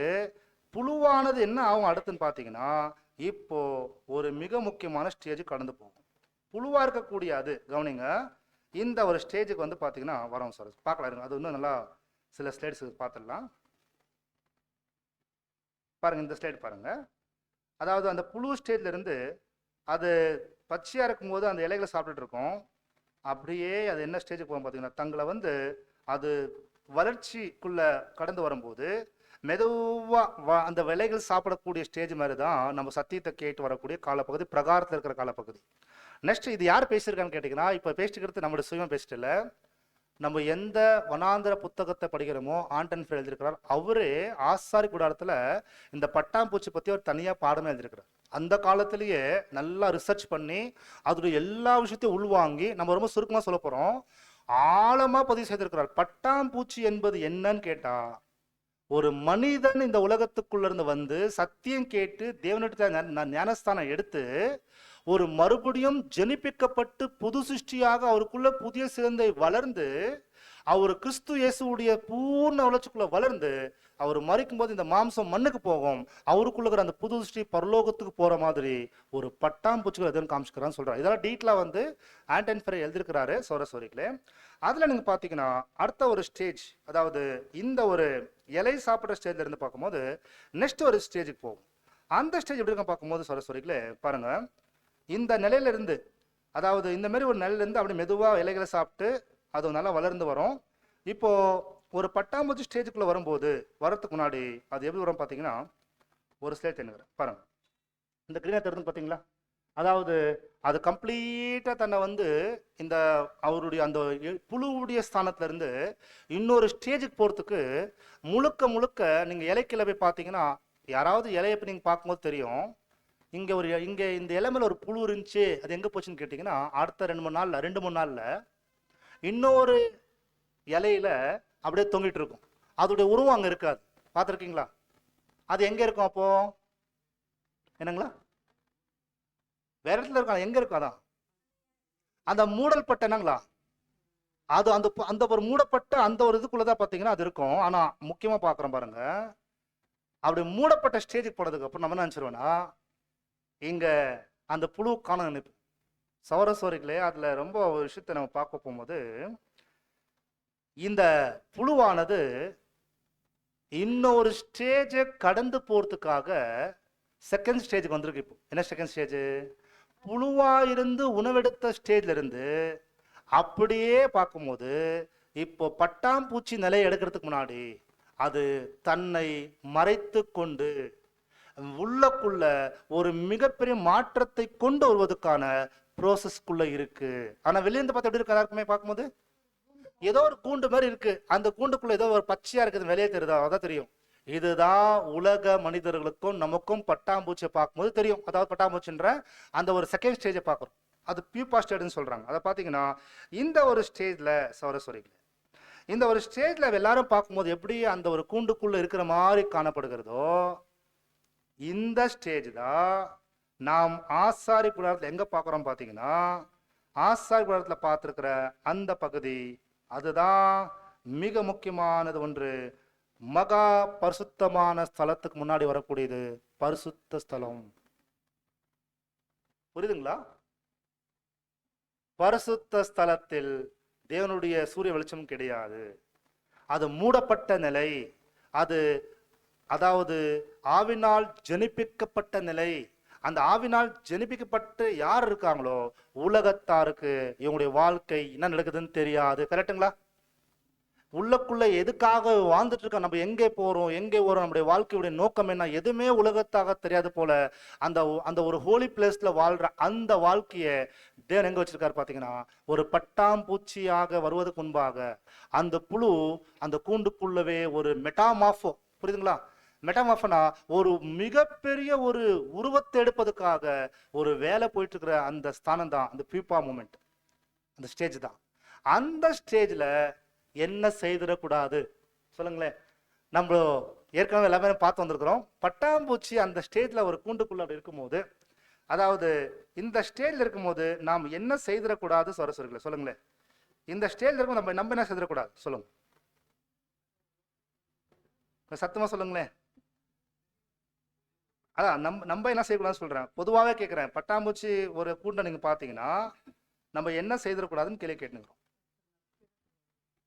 சத்தமா சொல்லுங்களேன். நம்ம அடிக்கிறதோ, அதுக்கப்புறம் அதை பிச்சிடுறதோ, அதை பார்த்தீங்கன்னா அதை வந்து அந்த கூண்டை ஓபன் பண்றதெல்லாம் யாரும் பண்ணக்கூடாது. அப்படி பண்ணியாச்சுன்னா அது என்ன ஆயிடும், நல்லது சரி நினைச்சு போனாங்க என்ன பண்ணுவோம், என்ன ஆயிடும், ஏன் நல்லது சரின்னு போகும்போது உடனடியாக அது உயிருக்கு ஆபத்து இருக்கா? அப்படின்னா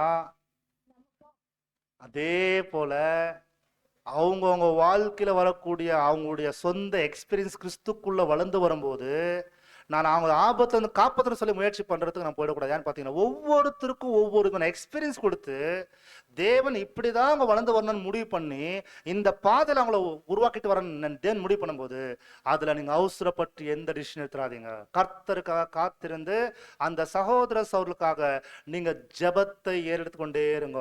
தேவனுக்கு மாற்ற தரட்டும். அவர்கள் உங்களுக்கு நன்மை செய்ய நினைச்சா கூட தேவன் முன்பாக ஒவ்வொரு பரிசுத்தவங்களுக்கும் ஜெபத்தை எடுங்கன்னு சொல்லி எங்க இருக்கு தெரியுங்களா? 6வது வால்யூம்ல 4வது படத்துல கடைசி பக்கத்துல அந்த போயம்ல சொல்றாரு, எந்த சகோதர சகோதரிகளும் கிறிஸ்துக்குள்ள உருவாகும் போது நீங்க என்ன பண்ணிடாதீங்க, போயிட்டு அதை ஸ்டாப் பண்ணிடாதீங்க சொல்ற. ரொம்ப அருமையான போயம், நீங்க வேணா படிச்சு பாருங்க. அப்படின்னா அந்த பட்டாம்பூச்சி நிலைக்குள்ள வர்றதுக்கு முன்னாடி செகண்ட் ஸ்டேஜ்ல அந்த கூண்டுக்குள்ள ஒரு சரீர மாற்றத்துக்குள்ள கடந்து வருது. அதாவது அந்த சரீரம் முழுக்க முழுக்க உறிஞ்சி அது அப்படியே ஒரு புதிய ஒரு உருவத்துக்குள்ள வரும். இது என்ன குறிக்குது சரஸ்வரி? இப்போ இந்த ரொம்ப ஆழமா உள்ள போய் நீங்க பார்த்துருக்க மாட்டீங்க. ஆனா நம்ம ஒரு சில பாயிண்ட்ஸ் சொல்லி நம்ம இங்க பிரேக் பண்ணலாம். இப்போ இந்த ஒரு பியூப்பா ஸ்டேஜ்ல இருந்து, அதாவது இந்த ஸ்டேஜ்ல இருந்து மறுபடியும் பட்டாம்பூச்சி அளவுக்கு வருது இல்லையா? எப்படி இன்னொரு சரீரத்தை எடுக்க சொல்லுங்க பாப்போம். யார் பார்த்துருக்கீங்க? சின்ன வயசுல யார் பார்த்துருக்கீங்க? இப்போ கூட நீங்க போய் பார்த்துருக்கலாம் ஒரு சில நேரங்கள்ல. பட்டாம்பூச்சி என்னக்கூடிய ஒரு சரீரத்துக்குள்ள அந்த அந்த ஒரு ஸ்ட்ரக்சர்ல வருது இல்லையா? என்ன நடந்ததுக்கு அப்புறம் பட்டாம்பூச்சியா மாறுது சொல்லுங்க பார்க்கலாம். அதாவது முழு இதே போயிடுதுங்களா? அது அப்படின்னா என்ன நடக்குது? புரியல? இல்ல புழுவாதான் உள்ள போகுது. ஆனா அது கொஞ்ச நாளுக்கு அப்புறம் பறந்து வருது. கரெக்டுங்களா? அது என்ன நடக்குதுன்னு கேட்கறேன். என்ன நடக்குது அதுக்குள்ளன்னு கேட்கறேன். என்னவோ நடந்தது தான் வருது இல்லையா? இன்னும் இப்படி இப்படி கேட்கறாங்க. புழுவா போச்சு இல்லையா இலை சாப்பிட்டு? அந்த புழு எங்க? புழு மறைச்சிடுச்சா? அந்த புழு மறைச்சது எங்க போச்சு? அதான் கேட்டேன். இப்ப உள்ள போனது புழு, ஆனா வந்தது பார்த்தா பட்டாம்பூச்சி. கரெக்டுங்களா? என்னுடைய கேள்வி, இந்த பட்டாம்பூச்சி இந்த ஸ்டேஜ்ல இருந்து, அதாவது ஒரு மொட்டையில இருந்து புழுவாகி ஒரு கூண்டுக்குள்ள போய் இன்னொரு உருவம் வருது இல்லையா? அப்ப அந்த புழு எங்க போச்சுன்றது என்னோட கேள்வி. புழுதான் பட்டாம்பூச்சி ஆயிடுச்சுங்களா? ஆக்சுவலி நீங்க ஆண்டன் ஃப்ரை போய் பார்க்கும்போது சயின்டிஸ்ட் இப்பெல்லாம் அதிகமா ப்ரூவ் பண்ணிருக்கிறாங்க. தினந்தோறும் அந்த புழு என்ன பண்ணுதுன்னா இன்னொரு உருவம் எடுத்து வர்றதுக்கு தன்னுடைய பழைய சரீரத்தை ஒன்று அல்லது அதை அதை உணவா எடுத்து புதிய உருவத்தை எடுத்து வெளியே வருது. என்ன மாதிரி விஷயம் வச்சிருக்காரு பாருங்க தேவன். என்ன மாதிரி சத்தியத்தை வச்சிருக்கா நீங்க பாருங்களேன். அதாவது பழைய சரீரத்தை அது கொன்று அல்லது பழைய சரீரத்தை அது முழுக்க முழுக்க அது உணவாக கொண்டு புதிய ஒரு சரீரத்தை எடுத்து பறந்து போகிறது. என்ன சொல்ல வரார் பட்டாம்பூச்சில சொல்லுங்களேன். உங்கள்கிட்ட அது பதில் இருக்கு. பழைய சரீரத்தை யார் ஒருவர் முழுக்க முழுக்க மரணத்துக்குள்ள கொண்டு போக முடியுமோ அவங்க மாத்திரதான் புது சிருஷ்டியாக உயிர்த்தெழுதல்ல தெய்வீக சுபாவத்துக்கு கடந்து வரணும். பாருங்க, அப்போ எவ்வளவு அருமையா வச்சிருக்காருன்னா, அந்த ஒரு ஸ்டார்டிங் ஸ்டேஜ் இலை சாப்பிடுற ஸ்டேஜ் பிரகாரம் அந்த மறைந்த உள்ளக்குள்ள மறைஞ்சு ஒரு புதிய சிருஷ்டியை உருவாக்கக்கூடிய விதத்தை அந்த பட்டாம்பூச்சி அந்த ஒரு கூண்டுக்குள்ள இருக்கிற விஷயம் காமிக்கிறார். அந்த கூண்டுல இருந்து அப்படியே பறந்து பிரகாசிக்கக்கூடிய அளவுக்கு அது பறந்து வரும்போது வெவ்வேறு வண்ணங்கள், அதுக்கு தான் பாத்தீங்கன்னா என்னங்க அதுக்கு பேர் வண்ணத்து பூச்சிங்களா, வெவ்வேறு வர்ணங்களை காமிக்கிறது போல 1,44,000 புது சிருஷ்டிகளை இந்த பட்டாம்பூச்சி மாதிரி தான் என்ன பண்ணானு இங்க யோசிச்சு பாத்தீங்கன்னா தேவனுடைய நல்ல வல்லமை பாத்தீங்களா? எவ்வளோ பெரிய தேவன் எங்க போய் வச்சிருக்காரு அவர் காமிக் செய்யக்கூடிய விஷயத்த. அப்ப நம்ம என்ன பண்ணலாம் இந்த பாடத்தை கேட்டதுக்கு அப்புறம்? இப்பேற்பட்ட தேவன் பட்டாம்பூச்சிக்குள்ள நம்மளுடைய வாழ்க்கை வச்சுக்கிறாரு. அப்ப தினந்தோறும் அதை சொல்ற ஆகாயத்தின் பறவை நீங்க பாருங்க சொல்லும் போது இதுதாங்க அந்த ஆழமான சத்தியம். அப்படின்னா அந்த பட்டாம்பூச்சி உள்ளக்குள்ள இருக்கக்கூடிய அந்த காலப்பகுதி தான் நம்முடைய வாழ்க்கையில நாம் கிறிஸ்துக்குள்ள வளர்ந்து வரக்கூடிய காலப்பகுதி. அப்ப பட்டாம்பூச்சிக்குள்ள வச்சு மிகப்பெரிய அதிசயமான காரியம் ஒன்றை தேவன் செய்கிறார் சகோதர சகோதரிகளே.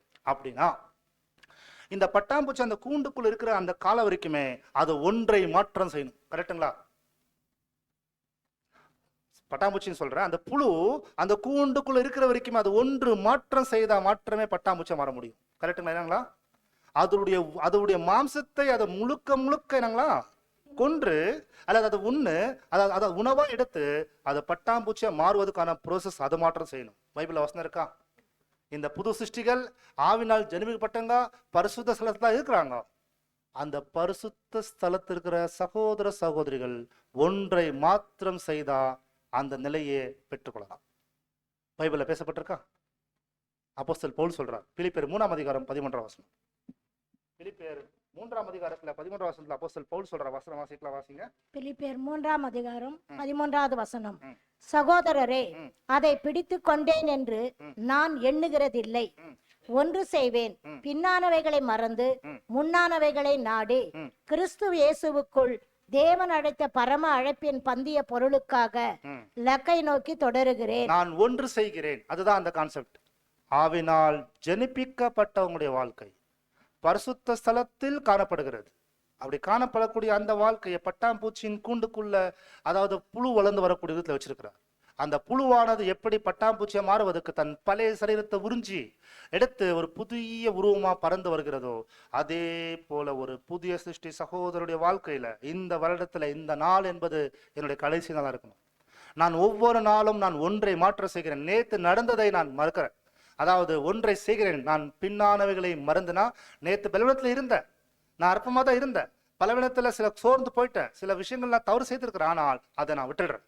இன்னைக்கு நான் ஒன்று செய்கிறேன் என்று ஒவ்வொரு நாள் விடிகாலம் வரும்போது நான் ஒன்றை மாற்றம் செய்கிறேன், இந்த மாம்சத்தை கொன்னுகிறேன் சொல்லி அந்த ஒரே சிந்தையோட ஓடக்கூடிய சௌரஸ்வருடைய இறுதி மூச்சு இருக்கக்கூடிய வார்த்தை தான் என்னங்களா, நான் ஒன்றை மாற்றம் செய்கிறேன். நான் கிறிஸ்து இயேசுக்குள் எந்த அழைப்புக்குள்ள என்னை தேர்ந்தெடுத்து எந்த இலக்கை நோக்கி நான் ஓடுகிறதுக்கு என்னை தெரிந்து கொண்டாரோ அதை நோக்கி நான் பயணம் செய்கிறேன். என்னுடைய மாம்சத்தில் இருக்கிற எல்லா விருப்பமும் ஆசையும் எல்லாத்தையும் நான் உதறி கிறிஸ்துக்குள் நான் சேர்கிறேன் என்பதுக்கான அந்த உயர்ந்த லட்சியத்துல யார் கடைசி வரைக்குமே ஓட்டத்தை ஓடிக்கொண்டே இருக்கிறாங்களோ இந்த ஹால்ல கண்டிப்பா இருக்கிறாங்க. அந்த பரிசுத்தவான்கள், இந்த மனவாட்டி ஆகக்கூடிய வாய்ப்பு இந்த இறுதி நாட்கள்ல இந்த பூமியிலிருந்து 800 கோடி மனிதர்லேருந்து அந்த 1,44,000 பேர் போறதுக்குள்ள வாய்ப்பு நமக்கு இருக்குது. இல்லாத இருந்தா இந்த சத்தியம் எங்க ஆளுக்கு வராது. அதனால இப்பேற்பட்ட இந்த சத்தியத்துக்குள்ள வளர்ந்து கிறிஸ்துடைய மனவாட்டி ஆகிறதுக்கான ஒரே முயற்சி தொடர்ந்து கடைசி வரைக்குமே அந்த ஒன்றை செய்கிறேன் என்னக்கூடிய அந்த எண்ணத்துல யார் போறார்களோ அவர்கள் ஓட்டம் முடிச்ச உடனே, சகோதர சகோதரிகளே, அந்த பட்டாம்பூச்சி பறந்து போறது எது குறிக்குதுன்னு பாத்தீங்கன்னா, அதுதான் இந்த பூமியில பரிசுத்தவான்கள் ஓட்டம் முடிச்சு அவங்க தெய்வீக சுபாவத்தை பெற்றுக்கொண்டு அவங்க அந்த பரலோக நிலையை அடைந்து தெய்வீக சுபாவத்துக்குள்ள போறது தான் இந்த பட்டாம்பூச்சி குறிக்குது. பரிசுத்த ஸ்தலத்துல இருந்து யாரு அந்த உடன்படிக்கை நிறைவேற்றி அந்த சுகந்த வாசனையாக தேவனுக்கு முன்னாடி வாழ்றாங்களோ அவங்க வாழ்ந்து முடிச்ச உடனே பட்டாம்பூச்சி எப்படி பறந்த ஒரு புதிய உருவத்தோட வருதோ அதே போல இந்த உலகத்துல பிறந்த நம்போ, புரியுதுங்களா? இன்னொரு உலகத்துல இருப்போம். எந்த உலகத்துல இருப்போம் தெரியல. பரலோகம் சொல்றாங்க, அது எங்க இருக்குது எப்படி இருக்குன்னு நமக்கு தெரியாது. ஆனா அந்த உலகத்துல வேற ஒரு சரீரத்துல இருப்போம். எப்படி இருப்போம் தெரியல, எப்படி இருப்போம் தெரியல. அதனாலதான் நம்ம எங்க வரைக்கும் கொண்டு வந்துருக்காரு தேவன் தெரியுங்களா? சரஸ்வரியில பாளையத்துல இருந்த நம்மள பிரகாரத்துல கொண்டு வந்து பரிசுத்தலத்துக்குள்ள கொண்டு வந்து கடைசி அந்த பிரகாரத்துடைய அந்த மகா பரிசுத்த ஸ்தலத்துக்கு ஒரே ஒண்ணுதான் பாக்கி இருக்கு. பெண்ணுக்கு இருக்கிறாங்களா அந்த மேல் தரை, புரியுதுங்களா? அந்த தூவப்பீடம் அங்கதான் நிக்குது. அதாவது குத்துவிளக்கு சமூகத்தின் அப்பம் தாண்டி அந்த தூவப்பீடம் எங்க இருக்குன்னு பாத்தீங்கன்னா மகா பரிசுத்த ஸ்தலத்துக்கு போகக்கூடிய அந்த திரைக்கு முன்னாடி நிற்கும். அந்த திரையை தாண்டிட்டா என்ன, அந்த திரையை தாண்டினா என்ன கிடைக்கும்? அதுக்கப்புறம் அந்த திரை தான் எது? இந்த மாம்சம். இந்த மாம்சம் தான் ஒண்ணு பெண்ணுக்கு இப்போ அவ்வளவுதான் எல்லாத்தையும் இதன் பண்ணி முடிச்சிட்டாரு. இந்த மாம்சம் என்னக்கூடிய கூறாரத்துக்குள்ள வாழ்ந்துட்டு இருக்கிறோம். இதுல அதிசயம் என்ன தெரியுங்களா? அந்த பொக்கிஷத்தை தேவன் எங்க வச்சிருக்காருன்னா இந்த மண்பாண்டத்துல வச்சிருக்காரு. இப்போ நம்மளுடைய கடமை, நம்மளுடைய ரெஸ்பான்சிபிலிட்டிஸ், ஒரு பெண்ணு கருத்தரித்ததுக்கு அப்புறம் சொல்லுவாங்க பாருங்க, நீங்க சாதாரணமாக இப்ப இல்ல, நீங்க இப்ப கருத்தரிச்சிருக்கிறீங்க, ரொம்ப ரொம்ப கேர்ஃபுல்லா வாழணும்னு சொல்லுவாங்களா இல்லைங்களா? பெண்களுக்கு சொல்லுவாங்க இல்லையா? அதே போல இங்க வந்திருக்கிற ஒவ்வொரு பரிசுத்தவங்களும் யாரு ஆவினால் ஜனிப்பிக்கப்பட்டுட்டாங்களோ அந்த கரு தரிச்சதுக்கு அப்புறம் ரொம்ப கேர்ஃபுல்லா நம்ம தான் பார்த்துக்கணும். அது வளர்றதுக்கான எல்லா ப்ரோசஸும் நம்ம பண்ணணும் என்பதுக்கான ஆழமான அர்த்தம் பார்த்தீங்கன்னா அப்போஸ்தலர் சொல்றாரு. என்ன சொல்றாருன்னா, அந்த பொக்கிஷத்தை இந்த மண் பாண்டத்துல பெற்று கொண்டிருக்கிறோம். இந்த மண் பாண்டத்துல கிறிஸ்துவின் குணாதிசயத்தை யார் வெளுத்தெடுக்கிறாங்களோ அவங்க என்னைக்கு ஓட்ட முடிச்சா கூட அவங்க பறந்து எப்படி பட்டாம்பூச்சியா வேற ஒரு சரீரத்துல போதோ அந்த மகா பரிசுத்தமான ஸ்தலம் என்பது பரலோகம் குறிக்குது. பரலோகத்துக்கு போய் சேருவதற்கான வாய்ப்புக்குள்ள போயிடலாம். 2 கொரிந்தியர் 4 படிச்சுட்டு நிக்க வைக்கலாம். 2 கொரிந்தியர் 4ஆம் அதிகாரம் 7வது வசனம். இந்த மகத்துவமுள்ள வல்லமை எங்களால் உண்டாயிராமல் தேவனால் உண்டாயிருக்கிறது என்று விளங்கும்படி இந்த பொக்கிஷத்தை மண்பாண்டங்களில் பெற்றிருக்கின்றோம். நாம் எல்லாருக்கும் பணக்காரா இருக்கிறோமோ, கை நிறைய காசு இருக்குதோ, கை நிறைய ஜுவல்ஸ் இருக்குதோ, சொத்து இருக்குதோ, அது கிடையாது சார். எதுவுமே கிடையாது. ஒன்றுமே இல்லாத இருந்தா கூட பாத்தீங்கன்னா இந்த மண் பாண்டத்தில் பொக்கிஷத்தை பெற்றுக் கொண்டிருக்கிறோம். அந்த பொக்கிஷம் தான் புதிய சிருஷ்டி. அதை வளர்த்தெடுப்பதற்கான முயற்சி நம்ம செய்வோம். அப்படின்னா பிரகாரம் தூண்கள் இருக்குது, பரிசு ஸ்தலத்துல தூண்கள் இருக்குது, மகா பரிசு ஸ்தலத்துல தூண்கள் இருக்குது. இது 3 நிலையும் பாத்தீங்கன்னா பாவிகளாகிய நாம் நீதிமனாக்கப்படுறோம் கர்த்தருடைய புண்ணியத்தினால. அதே கர்த்தருடைய புண்ணியத்தினால நம்ம பரிசுத்தவன் என்ன பண்றோம்? பாதுகாக்கப்படுறோம். ஆனா கர்த்தருடைய சத்திய வெளிச்சத்தினால பெற்றுக்கொண்டு நம்முடைய சொந்த பலியின் ஜீவத்தை எடுத்து மகா பரிசுத்தத்துல போய் ஒரு புதிய உருவத்தை எடுத்து தேவனிடத்து சமூகத்துக்கு போறோம் என்பதுதான் இன்னைக்கு ஆவினால் ஜெனிப்பிக்கப்பட்ட அந்த வாழ்க்கை ஆசாரி கூடாரத்தில் இருக்குதுன்னு நம்ம பார்த்துருக்கிறோம். அடுத்த பார்ட், இந்த ஒரு பிரேக் முடிச்சதுக்கு பார்க்கக்கூடிய பார்ட் என்ன தெரியுங்களா? அப்படி ஆவினால் ஜெனிப்பிக்கப்படக்கூடிய வாய்ப்புகள் வந்திருக்கிறோம் இல்லையா? இந்த ஆவினால் ஜெனிப்பிக்கப்பட்ட காலப்பகுதி 33 AD பெந்தகோஸ்து நாள் ஆரம்பிச்சது. அப்படின்னா எப்போ இந்த வாய்ப்பு முடிய போகுது? அதாவது ஆவினால் ஜெனிப்பிக்கப்பட்ட அந்த ஒரு நிலையானதுக்கு எப்போ முடிவு வரும்? இன்னும் நம்ம பாஷையில் சொல்ல போனாக்கா 1,44,000 பேருடைய எண்ணிக்கை எப்போ முடிவு பெறும் நமக்கு தெரியாது. கரெக்டுங்களா? எப்படி முடிவுக்கு வரும்? இந்த ஆவினால் ஜெனிப்பிக்கப்படக்கூடிய நிலையானது அது எப்படி எப்பொழுது நிறைவு ஆகும் என்பதை நாம் தெரிந்து வைத்துக் கொள்ள வேண்டியது நம்முடைய கடமையா இருக்குது. அது நெக்ஸ்ட் இப்போ ஃபர்ஸ்ட் ஒரு பிரேக் எடுத்ததுக்கு அப்புறம் 2வது பாகத்தில் நாம் பார்த்து முடிக்கலாம் சரஸ்வரிகளை. இப்பொழுது ஒரு பிரேக் இருக்கும். அனைத்து சரஸ்வரிகளும் ஒரு 15 நிமிடத்துக்குள்ள நீங்க வர முடியும் நம்முடன் கேட்டுக்கொள்ளப்படுகிறது.